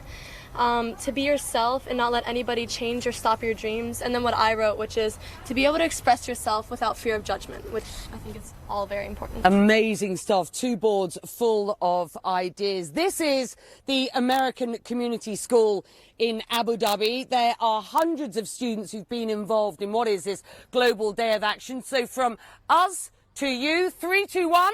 Hashtag My Freedom Day. You can do better than that. 3, 2, 1. Hashtag My Freedom Day. Back to you guys. Oh, it's wonderful. Thanks, Becky. And from the Middle East, we go to Africa and get the story from Farai. Is it the same one there, Farai, or is there a difference? Max, last year we broadcast to you from Maranga County back in the central province of Kenya. This year, 2018, we're in a completely different spectrum. We're at the Independent School of Kenya, which is really at the top end of schools in this country. I can see cricket fields, I can see basketball courts, and an array of international students. But they too are concerned about freedom. Remember, we're living in an age where I, as a black African, could be sold in Libya in a slave market. We're living in an age where many Africans are trying to cross the Mediterranean and drowning in great numbers. We're living in an age where people aren't sure whether it's safer to be a woman or a man, because both sexes really stand a great deal of risk of becoming slaves. Now, the school here, Independent School of Kenya, have created their own board. They've left messages here, including freedom is the ability to choose. Very, very fair sentiment there. And everyone is writing things like the ability to be yourself. So at the moment, the kids are still in school, in class. We may be waiting for a break, but we got talking to one of the school teachers here. This is Pamela Pappas, is that? Yes. Hi. Pamela, what are the students preparing for today? Hi, Fry. Thanks so much for having us today. It's actually the International School of Kenya. International. Thank you very much. We've had a lot of great things happening at the International School of Kenya for the past 3 weeks. We've had the Freedom Wall that community members were able to come and post what freedom means to them. We also had an awesome music video that was starting some of our students from middle school to high school that was based on the Freedom Song from Pharrell. And later on, we'll also be having a Freedom Day panel where some of our students will be talking about modern-day slavery and issues to do with child slavery and child trafficking. Exactly. So it's a really great fantastic panel. There you go. So for later on in the day, we have a debate. We have students engaging and trying to talk about this. I mean, does the idea that 110 girls were abducted in Nigeria, does that touch them at all? Are they in touch with the modern world? Are they informed enough, or are they all about their celebrities and makeup? We'll find out during the course of the day, Max, but it's very important that they're all engaged and they're all very interested in what freedom means to them on this Freedom Day on CNN. Look forward to it. Fry in Kenya, thank you very much indeed. We'll be featuring students and schools from around the world on air and online, including on CNN's Facebook page. Do tune in, get involved, use the hashtag MyFreedomDay. You can search stories or share your own using that hashtag. Thanks for joining us. I'm Max Foster. Early start next for viewers here in the United States. So for everybody else, I'll be back with more CNN Newsroom in just a moment. Do stay with us.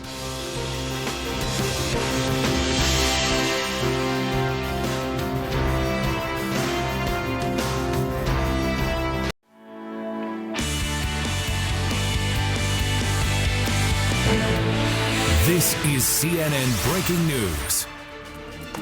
It took a little longer than we thought, but we did it. You know, we're still fighting the fight. It's not over yet. No official results in Pennsylvania's special election, but the Democrat is claiming victory this morning in a district Trump won by 20 points. Do Republicans now have a steep hill to climb ahead of the midterms? More upheaval in the Trump administration. Rex Tillerson is out. More names are rumored to follow as the president looks for advisors aligned with his agenda and style. And world-renowned scientist Stephen Hawking has died. He persevered against a debilitating disease and brought mysteries of the universe into the mainstream. Good morning and welcome to Early Start, everyone. I'm Christine Romans. Good morning. I'm Dave Briggs. He did that, in part through Simpsons and Star Trek, not just novels and theories. It's Wednesday. Hard to believe it is only Wednesday, March 14th, 4 a.m. in the East. This morning, just a few hundred votes separate the candidates in a closely watched Pennsylvania special election.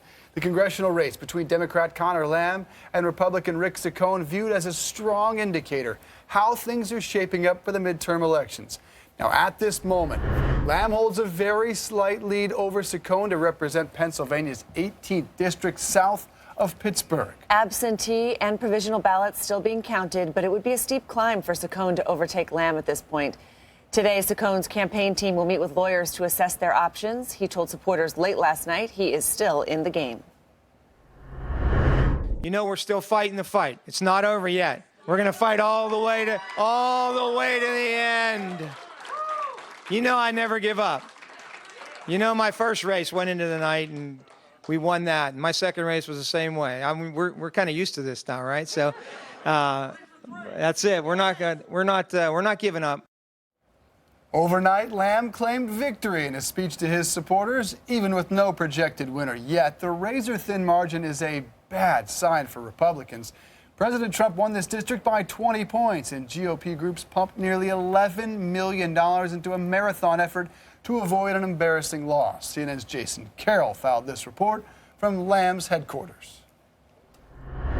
Christine, Dave, after a very long night and early morning, Conor Lamb has come out and declared victory, even though that there are still votes outstanding. And Republican challenger Rick Saccone says this race is not over, not by a long shot. Having said that, Lamb came out and addressed his supporters, crediting the grassroots nature of his campaign. He also credited the labor community, who he says helped come out and put his campaign over the top. During his speech, he also talked about the political climate that exists right now. He believes a climate that needs to change. People are so tired of the shouting on TV and in our politics. It's amazing what happens when you're in a room with real people who have real aspirations and real troubles. There's lots of ideas. There's no angry shouting. Our job in Congress is to attack the problems, not each other. Again, Saccone says this race is not over, not yet. Lamb says for his part, it's time for Democrats to regain their voice. Christine, Dave. All right, Jason, thank you for that. President Trump's firing of Secretary of State Rex Tillerson may be a sign of things to come. The president signaling he is prepared to fire top aides he has clashed with and to surround himself with advisors more attuned to his populist agenda and freewheeling style. A senior official says a shakeup could come as soon as this week. I've gotten to know a lot of people very well over the last year, and I'm really at a point where we're getting very close to having the cabinet and other things that I want. Hovering near the top of President Trump's shakeup list, if you will, embattled Veterans Affairs Secretary David Shulkin. Two sources tell CNN the president making plans to remove him, with Energy Secretary Rick Perry as a possible replacement. Not far behind, National Security Advisor H.R. McMaster appears poised to leave soon after months of speculation. We're also told that outside advisors to the president have gauged the interest of possible replacements for Chief of Staff John Kelly. Kelly's departure said to be less imminent than McMaster's. President Trump nominating CIA Director Mike Pompeo to be the next Secretary of State after announcing Rex Tillerson's firing via Twitter. Tillerson officially leaves office at the end of the month. An aide says everyone at State is, quote, totally shocked and believe the secretary had survived the worst of it and would keep his job. Tillerson lists his efforts to bring North Korea to the negotiating table among his biggest accomplishments. All of us, we know, want to leave this place as a better place for the next generation. I'll now return to private life as a private citizen, as a proud American, proud of the opportunity I've had to serve my country. Really an emotional goodbye press conference from him. Tillerson thanked the American people. He thanked his State Department staff and the nation's diplomats. He did not mention or thank President Trump. Several other top State Department staffers are resigning or were fired after Tillerson was ousted. Confirmation hearings for Pompeo expected to take place in April. He's sure to be grilled on his policy positions for Russia and Iran by members of the Senate Foreign Relations Committee. Tillerson's sudden ouster catching many off guard. A senior administration official says the president thought it was the right time for a transition ahead of talks with North Korea. Mr. Trump himself addressing the Korea issue during his visit to California. We're doing a pretty good job with Korea right now. And hopefully something positive will come out of it. Hopefully something very positive is going to come out of it. We'll see. And we're prepared for anything. So how will Tillerson's firing affect these sensitive talks? Let's ask CNN's Paula Hancock. She's live in Seoul with the latest. Good morning to you, Paula. Hello, Dave. Well, it's a very good question, and it's probably one that North Korea is asking itself at this point. We still haven't had any kind of public response from Pyongyang since the US president said yes to that meeting with Kim Jong-un. But of course, we know that Rex Tillerson was more positive about engagement with North Korea. He had publicly disagreed with his boss, Donald Trump, in the past about North Korea. Mike Pompeo, the director of the CIA, as far as we can tell at this point, is more hard line in his policy. Now, we have heard him publicly say that he supports regime change in North Korea. Now, of course, when if he does become confirmed for the Secretary of State position, that his personal position could well change to be more in line with the US president. But there are some concerns as to what this actually means for this meeting that's coming up. We also know the South Korean Foreign Minister Kang Kyung-hwa is on her way, or will be tomorrow, on her way to Washington. She was supposed to meet with Mr. Tillerson. She'll now meet with the Deputy Secretary of State, John Sullivan, saying that it is very important at this time, when you have two massive summits coming up, the North-South Korean summit, the US-North Korean summit, to keep meeting despite personnel changes. Dave? Boy, a massive agenda for Mike Pompeo when he takes over. Paula, thanks. CIA Deputy Director Gina Haspel stands to take over the agency. She's a 30-year agency vet and would be the first woman ever to lead the CIA. But key Republican senators want answers about her role in the CIA's interrogation and detention program. Haspel ran a CIA black site prison in Thailand in 2002 and later played a role in the CIA's destruction of tapes of the interrogations. Senator John McCain, a former prisoner of war, says Haspel needs to account for her role in what he calls one of the darkest chapters in American history. Democratic Senator Dianne Feinstein praises Haspel, calling her a good deputy director, but says she will wait until Haspel's confirmation hearings to determine how she'll vote. Haspel's nomination would be in jeopardy only if she loses Republican support. Also out at the White House, John McEntee, a longtime personal aide to President Trump. A source tells CNN he's under investigation by the Department of Homeland Security for serious financial crimes. The charges are not related to the president. McEntee was escorted out of the White House Monday. He was one of the few staffers who did not have access to the President Limited when John Kelly became chief of staff. Just minutes after news of his departure broke, the Trump campaign announced McEntee would join the re-election effort as a senior advisor for campaign operations. All right, some breaking news this morning. Stephen Hawking, considered by many to be the world's greatest scientist, dead at the age of 76. The British astronomer and theoretical physicist overcame a debilitating battle with ALS to make science popular and, well, even cool. I see great dangers for the human race. There have been a number of times in the past when its survival has been a question of touch and go. The frequency of such occasions is likely to increase in the future. We shall need great care and judgment to negotiate them all successfully. But I'm an optimist. If we can avoid disaster for the next 2 centuries, our species should be safe as we spread into space.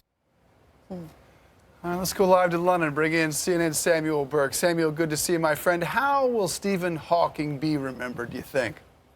Good morning, Dave. Certainly in the scientific world, he'll be remembered for merging the theory of relativity from Einstein with quantum theory, which basically said that the beginning of space and time, well, it starts with the Big Bang, but ends with black holes. But even if you didn't understand the science, what inspired so many about this man is he was diagnosed with ALS in 1963 and given only a few years to live. But we saw him go on for decades, and the people around him said he never let this disease get in his way, even though he might have to travel with a large group, with nurses. He was speaking, even though it took him so long with the voice synthesizer. He was determined to keep on going. And he said the fact that his disease progressed slowly and gave him more life should serve as hope to others. But I think he was a genius in the way that he used media, us, television, film, social media, to get his message out about science. And if we just look at some of the tweets that we're seeing from some of the luminaries of our time about how he influenced them, let's just take a look at Neil deGrasse Tyson, the famous scientist. His passing has left an intellectual vacuum in his wake, but it's not empty. Think of it as a kind of vacuum energy permeating the fabric of space-time that defies measure. And then this tweet from the executive producer of The Simpsons saying, "Farewell to Stephen Hawking, the most intelligent guest star in the brief history of The Simpsons." He knew whether it was Star Trek or The Simpsons, this was the way to get to the masses, to talk to them about science. But I've got to say, the tweet that stands out the most to me is a message from our former colleague, CNN icon Larry King, saying he once asked Stephen Hawking what puzzles him most about the universe. His answer, women.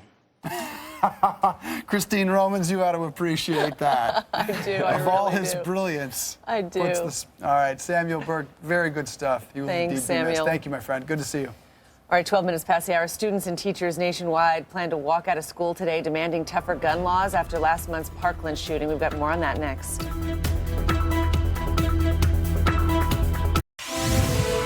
All right, breaking news this morning. A police officer in eastern Kentucky shot and killed in the line of duty. The Pikeville Police Department announcing a murder investigation is underway in the death of Officer Scotty Hamilton, who joined the department in 2006. Officials ask anyone with information to call the Kentucky State Police. We'll bring you the latest information on this story as it comes in. All right, two of the biggest free trade advocates in the White House gone, and Wall Street doesn't like it. Last week, Gary Cohn resigned as economic advisor. Now Rex Tillerson is out as Secretary of State, and his firing sent all major averages, stock market averages, lower. Wall Street opened higher after consumer price data calmed inflation fears. But then stocks tumbled on concerns over a trade war, especially with China. U.S. stocks fell further after Politico reported the president wants to hit China with tariffs on $30 billion worth of imports. That set the tone for global stocks. Asia closed down. Europe just opened lower. Meanwhile, one of Wall Street's most powerful CEOs is warning President Trump, corporate America is concerned about your trade agenda. J.P. Morgan Chase chief Jamie Dimon says plans like Trump's tariffs on steel and aluminum imports tend to backfire. He concedes there are issues around trade, but he said Trump's policy will do more harm than good to the economy. Dimon chairs the powerful Business Roundtable corporate lobby. Many companies, from automakers to brewers, worry higher prices from tariffs will hurt their business. Students and teachers all over the country plan to walk out of school in protest this morning, honoring the 17 people killed at Stoneman Douglas High School 1 month ago today. The demonstrations start at 10 a.m. local time and are scheduled to last 17 minutes. Organizers want Congress to pass stricter gun laws.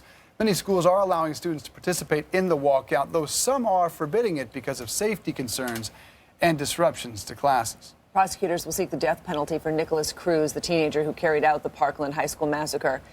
In court filings, they describe his crime as especially heinous. His attorneys previously expressed a willingness to plead guilty to avoid the death penalty. Cruz is scheduled to be arraigned this afternoon. A judge is expected to enter a not guilty plea on his behalf. Last week, a Broward County grand jury indicted Cruz on 17 counts of premeditated murder and 17 counts of attempted murder. United Airlines apologizing for the death of a dog after a flight attendant ordered a passenger to put the pet into an overhead bin. When the 3.5-hour flight from Houston to New York landed Monday night, the dog was found dead. United called the animal's death a tragic accident and has offered to pay for a post-mortem. The airline says it takes, quote, full responsibility and is investigating to prevent this from ever happening again. Can you imagine, Christine? No. Obviously not enough air for a pet up there, or they would, perform that as a procedure. This is a 10-month-old dog. What happened? Devastating for that family. All right, ahead, after refusing to condemn Russia for a nerve agent attack in the UK, President Trump now says Moscow needs to answer for it. But the Russians are pushing back on requests from the UK. We're live in England. Next. It sounds to me like they believe it was Russia, and I would certainly take that finding as fact. As soon as we get the facts straight, if we agree with them, we will condemn Russia or whoever it may be. President Trump telling British Prime Minister Theresa May Russia must provide unambiguous answers for the nerve agent attack on a former Russian spy and his daughter. In a phone call Tuesday, the president offered the United Kingdom full backing as it investigates the poisoning. Russia still not cooperating. CNN's Aaron McLaughlin live for us in Salisbury, England this morning. Good morning, Aaron. Good morning, Dave. And other key Western allies are standing by the United Kingdom, both Germany and France, expressing their solidarity as British Prime Minister Theresa May is demanding answers from Russia, answers which, of course, at this point are not forthcoming. The deadline she set, that midnight deadline, has come and gone. Russia saying that it wants a sample of the deadly nerve agent used in the attack before it will respond, something which, of course, will not happen. So the stage is set now for Prime Minister Theresa May to take action. She's chairing a National Security Council meeting later today. Out of that, we expect some sort of announcement. British media reporting she's considering a range of options, from targeted financial sanctions. London Times even reporting the UK is considering a cyber counterstrike against Russia. Russia, for its part, has denied all involvement in this attack, saying that any punitive measures the UK might take, it will respond. Dave?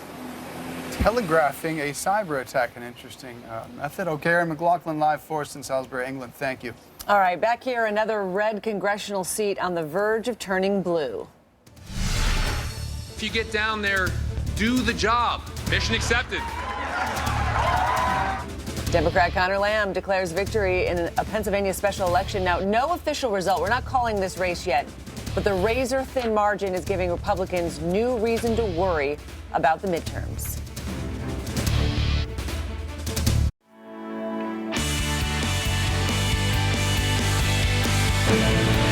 This is CNN Breaking News. It took a little longer than we thought, but we did it. You know, we're still fighting the fight. It's not over yet.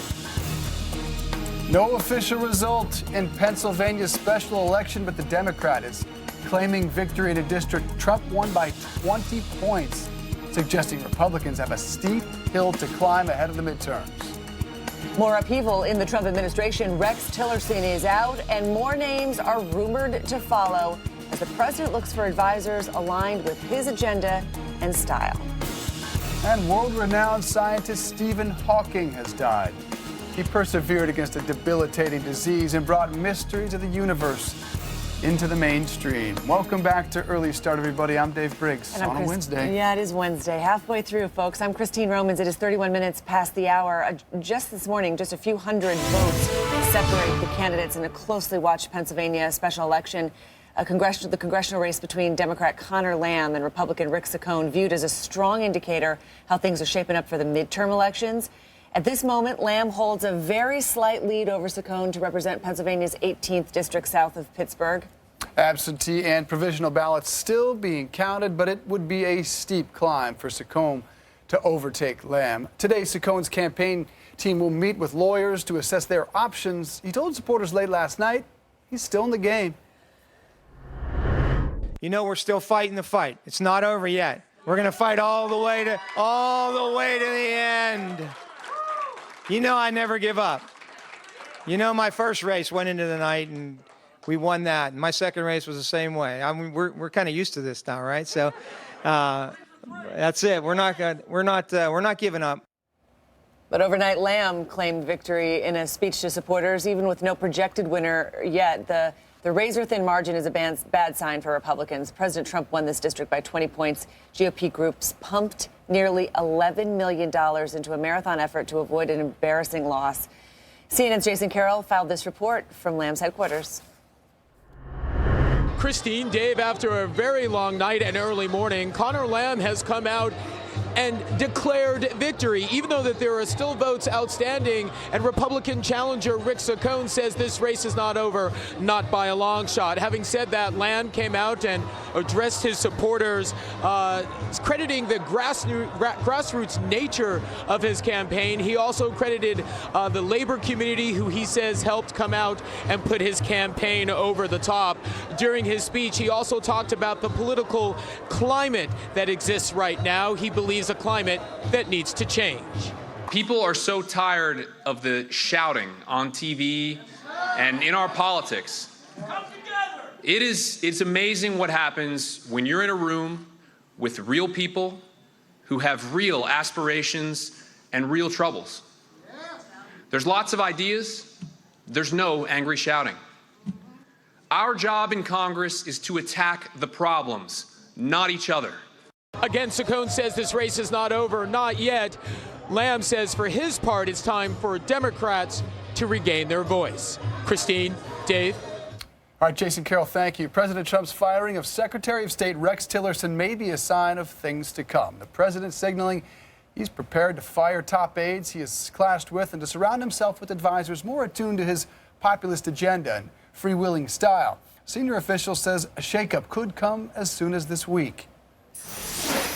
I've gotten to know a lot of people very well over the last year, and I'm really at a point where we're getting very close to having the cabinet and other things that I want. Hovering near the top of the president's shake-up list, Embattled Veterans Affairs Secretary David Shulkin. Two sources tell CNN the president is making plans to remove him, with Energy Secretary Rick Perry as a possible replacement. Not far behind, National Security Advisor H.R. McMaster, some feel could be out soon after months of speculation there. We're also told that outside advisors to the president have gauged the interest of possible replacements for Chief of Staff John Kelly, though Kelly's departure is said to be much less imminent than McMaster's. President Trump nominating CIA Director Mike Pompeo to be the next Secretary of State after announcing Rex Tillerson's firing via Twitter. Tillerson officially leaves office at the end of the month. An aide says everyone at the State Department is totally shocked and believed the secretary had survived the worst of it and would keep his job. Tillerson lists his effort to bring North Korea to the negotiating table among his biggest accomplishments. All of us we know want to leave this place as a better place for the next generation. I'll now return to private life as a private citizen, as a proud American, proud of the opportunity I've had to serve my country. Tillerson thanked the American people, his State Department staff, and the nation's diplomats. He did not thank President Trump. Several other top State Department staffers are resigning or were fired after Tillerson was ousted. Confirmation hearings for Pompeo expected to take place in April. He's sure to be grilled on his policy positions for Russia and Iran by members of the Senate Foreign Relations Committee, but hard to imagine he won't get confirmed. Tillerson's sudden ouster catching many off guard. A senior administration official says the president thought it was the right time for transition ahead of talks with North Korea. The president himself addressing the Korea issue during his visit to California. We're doing a pretty good job with Korea right now. And hopefully something positive will come out of it. Hopefully something very positive is going to come out of it. We'll see. And we're prepared for anything. How will Tillerson's firing affect the sensitive talks? CNN's Paula Hancock's live in Seoul with the latest. Good morning, Paula. Hello, Christine. Well, it's a very good question. At this point, we're still waiting for North Korea to react to the fact that the US President Donald Trump has agreed to meet with North Korean leader Kim Jong-un. Now, clearly, North Korea has something else to mull over. The fact that the top diplomat in the Trump administration has changed. So clearly, Rex Tillerson was pro-engagement with North Korea. When you look at the CIA Director Mike Pompeo, he has in the past mentioned publicly that he would support regime change in North Korea. He has also been supportive of the more hardline policy the Trump administration has pursued, the pressure and the sanctions to try and get North Korea to cooperate. So we will hear more clearly at the confirmation hearing from Mike Pompeo himself. Also here in South Korea, Kang Kyung-hwa, the South Korean foreign minister, was supposed to head to Washington tomorrow on Thursday to meet with Mr. Tillerson. She's still going to go, but she'll meet with the Deputy Secretary of State, John Sullivan. The Foreign Ministry here saying it's simply too important that this dialogue continues despite personnel changes. Christine. All right, Paula Hancock's for us in Seoul. Thank you. CIA Deputy Director Gina Haspel stands to take over the agency. She is a 30-year agency vet and will be the first woman ever to lead the CIA. But key Republican senators want answers about her role in the CIA's interrogation and detention program. Haspel ran a CIA black site prison in Thailand in 2002 and later played a role in the CIA's destruction of tapes of the interrogations. Senator John McCain, a former prisoner of war, says Haspel needs to account for her role in what he calls one of the darkest chapters in American history. Democratic Senator Dianne Feinstein praises Haspel, calling her a good deputy director, but says she'll wait until Haspel's confirmation hearings to determine how she will vote. Haspel's nomination would be in jeopardy only if she loses Republican support. Also out at the White House, John McEntee, a longtime personal aide to President Trump. A source tells CNN he's under investigation by the Department of Homeland Security for serious financial crimes. The charges not related to the president. McEntee was escorted out of the White House Monday. He was one of the few staffers who kept access to the president when John Kelly became chief of staff. Just minutes after news of his departure broke, the Trump campaign announced McEntee would join the re-election effort as a senior advisor for campaign operations. Breaking Breaking news this morning, Stephen Hawking, considered by many to be the world's greatest scientist, dead at the age of 76. The British astronomer and theoretical physicist overcame a debilitating battle with ALS to make science popular and even cool. I see great dangers for the human race. There have been a number of times in the past when its survival has been a question of touch and go. The frequency of such occasions is likely to increase in the future. We shall need great care and judgment to negotiate them all successfully. But I'm an optimist. If we can avoid disaster for the next 2 centuries, our species should be safe as we spread into space. Let's go live to London and bring in CNN's Samuel Burke. Samuel, what will his legacy be? For, without a doubt, in the scientific world, the merging of Einstein's theory of relativity with quantum theory, which basically said that time and space begins with the Big Bang, but ends with black holes. But even if you didn't understand that science, Christine, everybody who saw him knew that he did not let this debilitating disease debilitate him. He was diagnosed with ALS in 1963 and given only a few years to live. He said the fact that his disease progressed slowly, giving him more years to communicate science to the masses, should serve as an inspiration and give hope to everybody.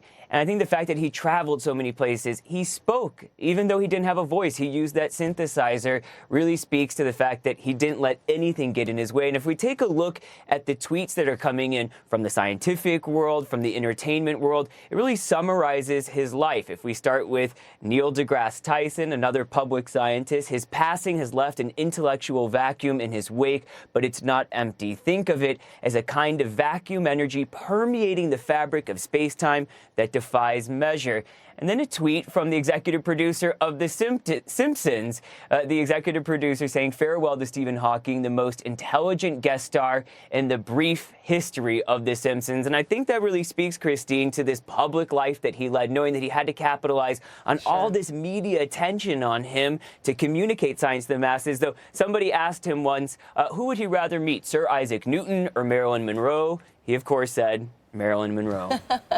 His ability to use pop culture to spread science was really important and unique. All right, thank you so much. Nice to see you, Samuel. All right, today 1 month since the Parkland shooting, and students and teachers nationwide plan to walk out of school, demanding tougher gun laws after last month's shooting. More next.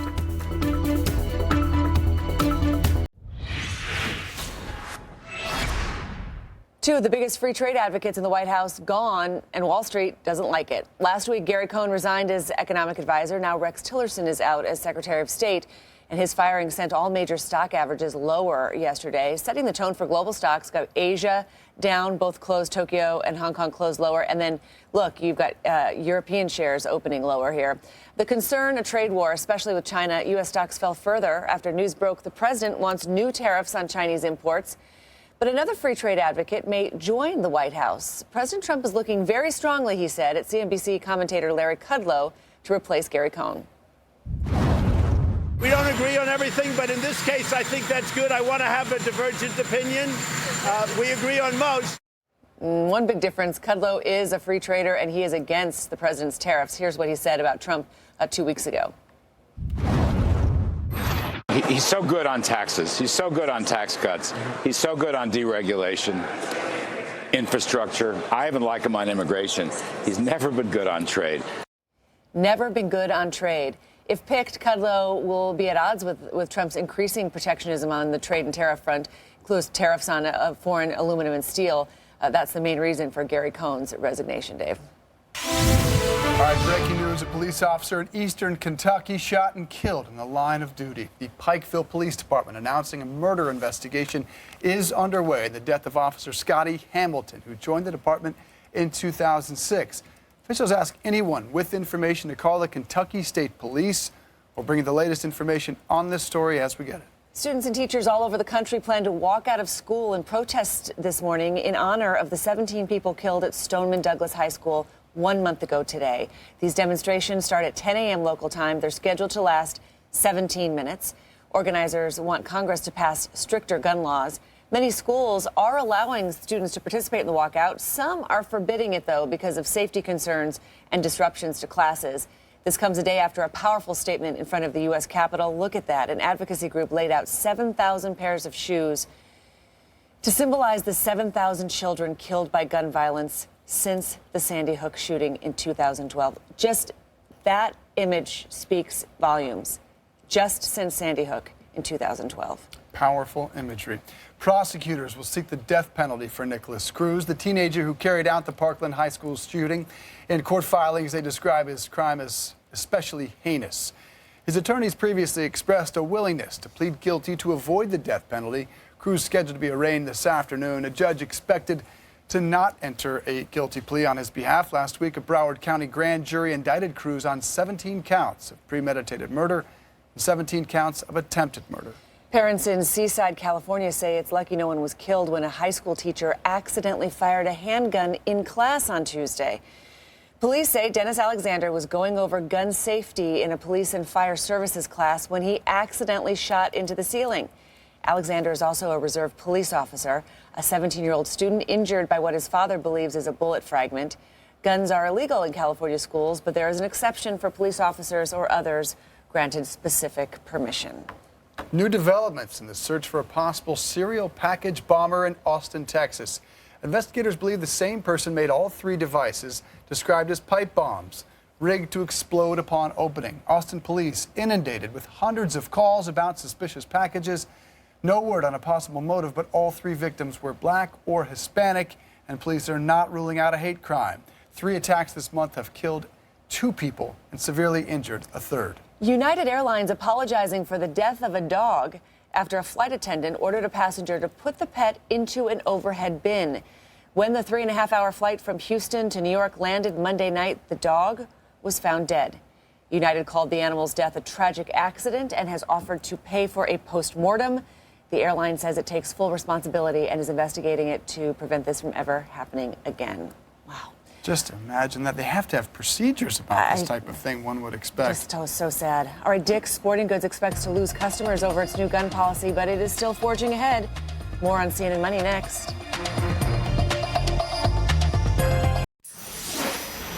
It sounds to me like they believe it was Russia, and I would certainly take that finding as fact. As soon as we get the facts straight, if we agree with them, we will condemn Russia or whoever it may be.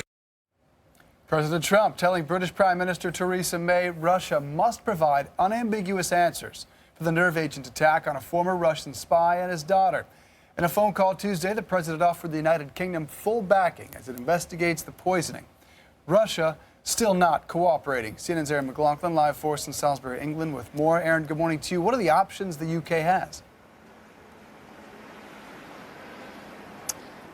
Hi, Dave. Well, at this point, given the fact that Theresa May's ultimatum, the deadline she set for Russia to respond to her questions has come and gone, now she's going to be taking action, chairing a National Security Council meeting later today. Out of that meeting, British media reports that she's exploring a number of different options, including targeted financial sanctions, as well as the possibility of a counter cyber strike. Certainly, the political pressure is there for her to do something more substantial than what's been done in the past. Generally, what's been done in the past is kind of suspected attack.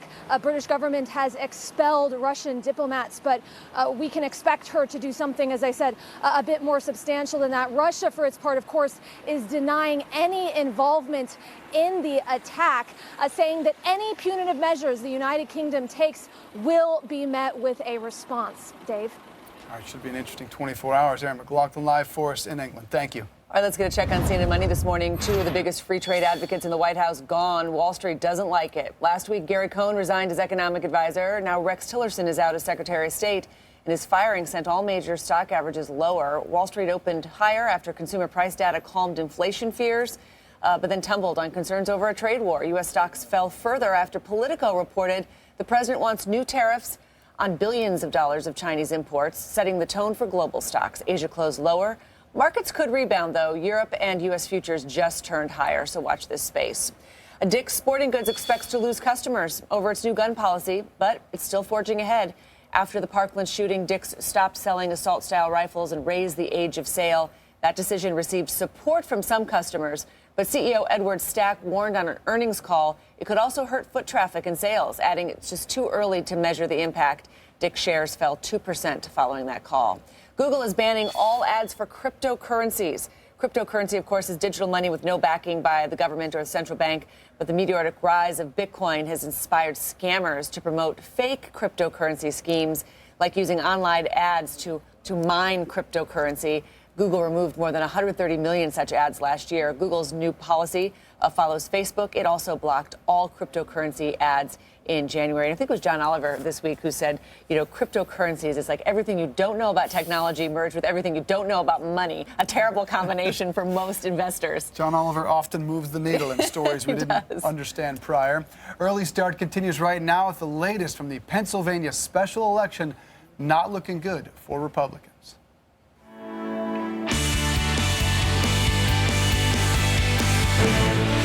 This is CNN Breaking News. It took a little longer than we thought, but we did it. We're still fighting the fight. It's not over yet. No official result in Pennsylvania's special election. The Democrat is claiming victory in a district Trump won by 20 points, suggesting Republicans have a steep hill to climb ahead of the midterms. More upheaval in the Trump administration. Rex Tillerson is out, and more names now rumored to follow as this president looks for advisors aligned with his agenda and style. And world-renowned scientist Stephen Hawking has died. He persevered against a debilitating disease and brought mysteries of the universe into the mainstream. Good morning, everyone. Thank you for getting an early start with us. I'm Dave Briggs. And I'm Christine Romans. It is Wednesday, March 14th. It is 5 a.m. in the East. And this morning, just a few hundred votes separate the candidates in a closely watched Pennsylvania special election. The congressional race between Democrat Conor Lamb and Republican Rick Saccone viewed as a strong indicator how things are shaping up for the midterms. At this moment, Lamb holds a very slight lead over Saccone to represent Pennsylvania's 18th district just south of Pittsburgh.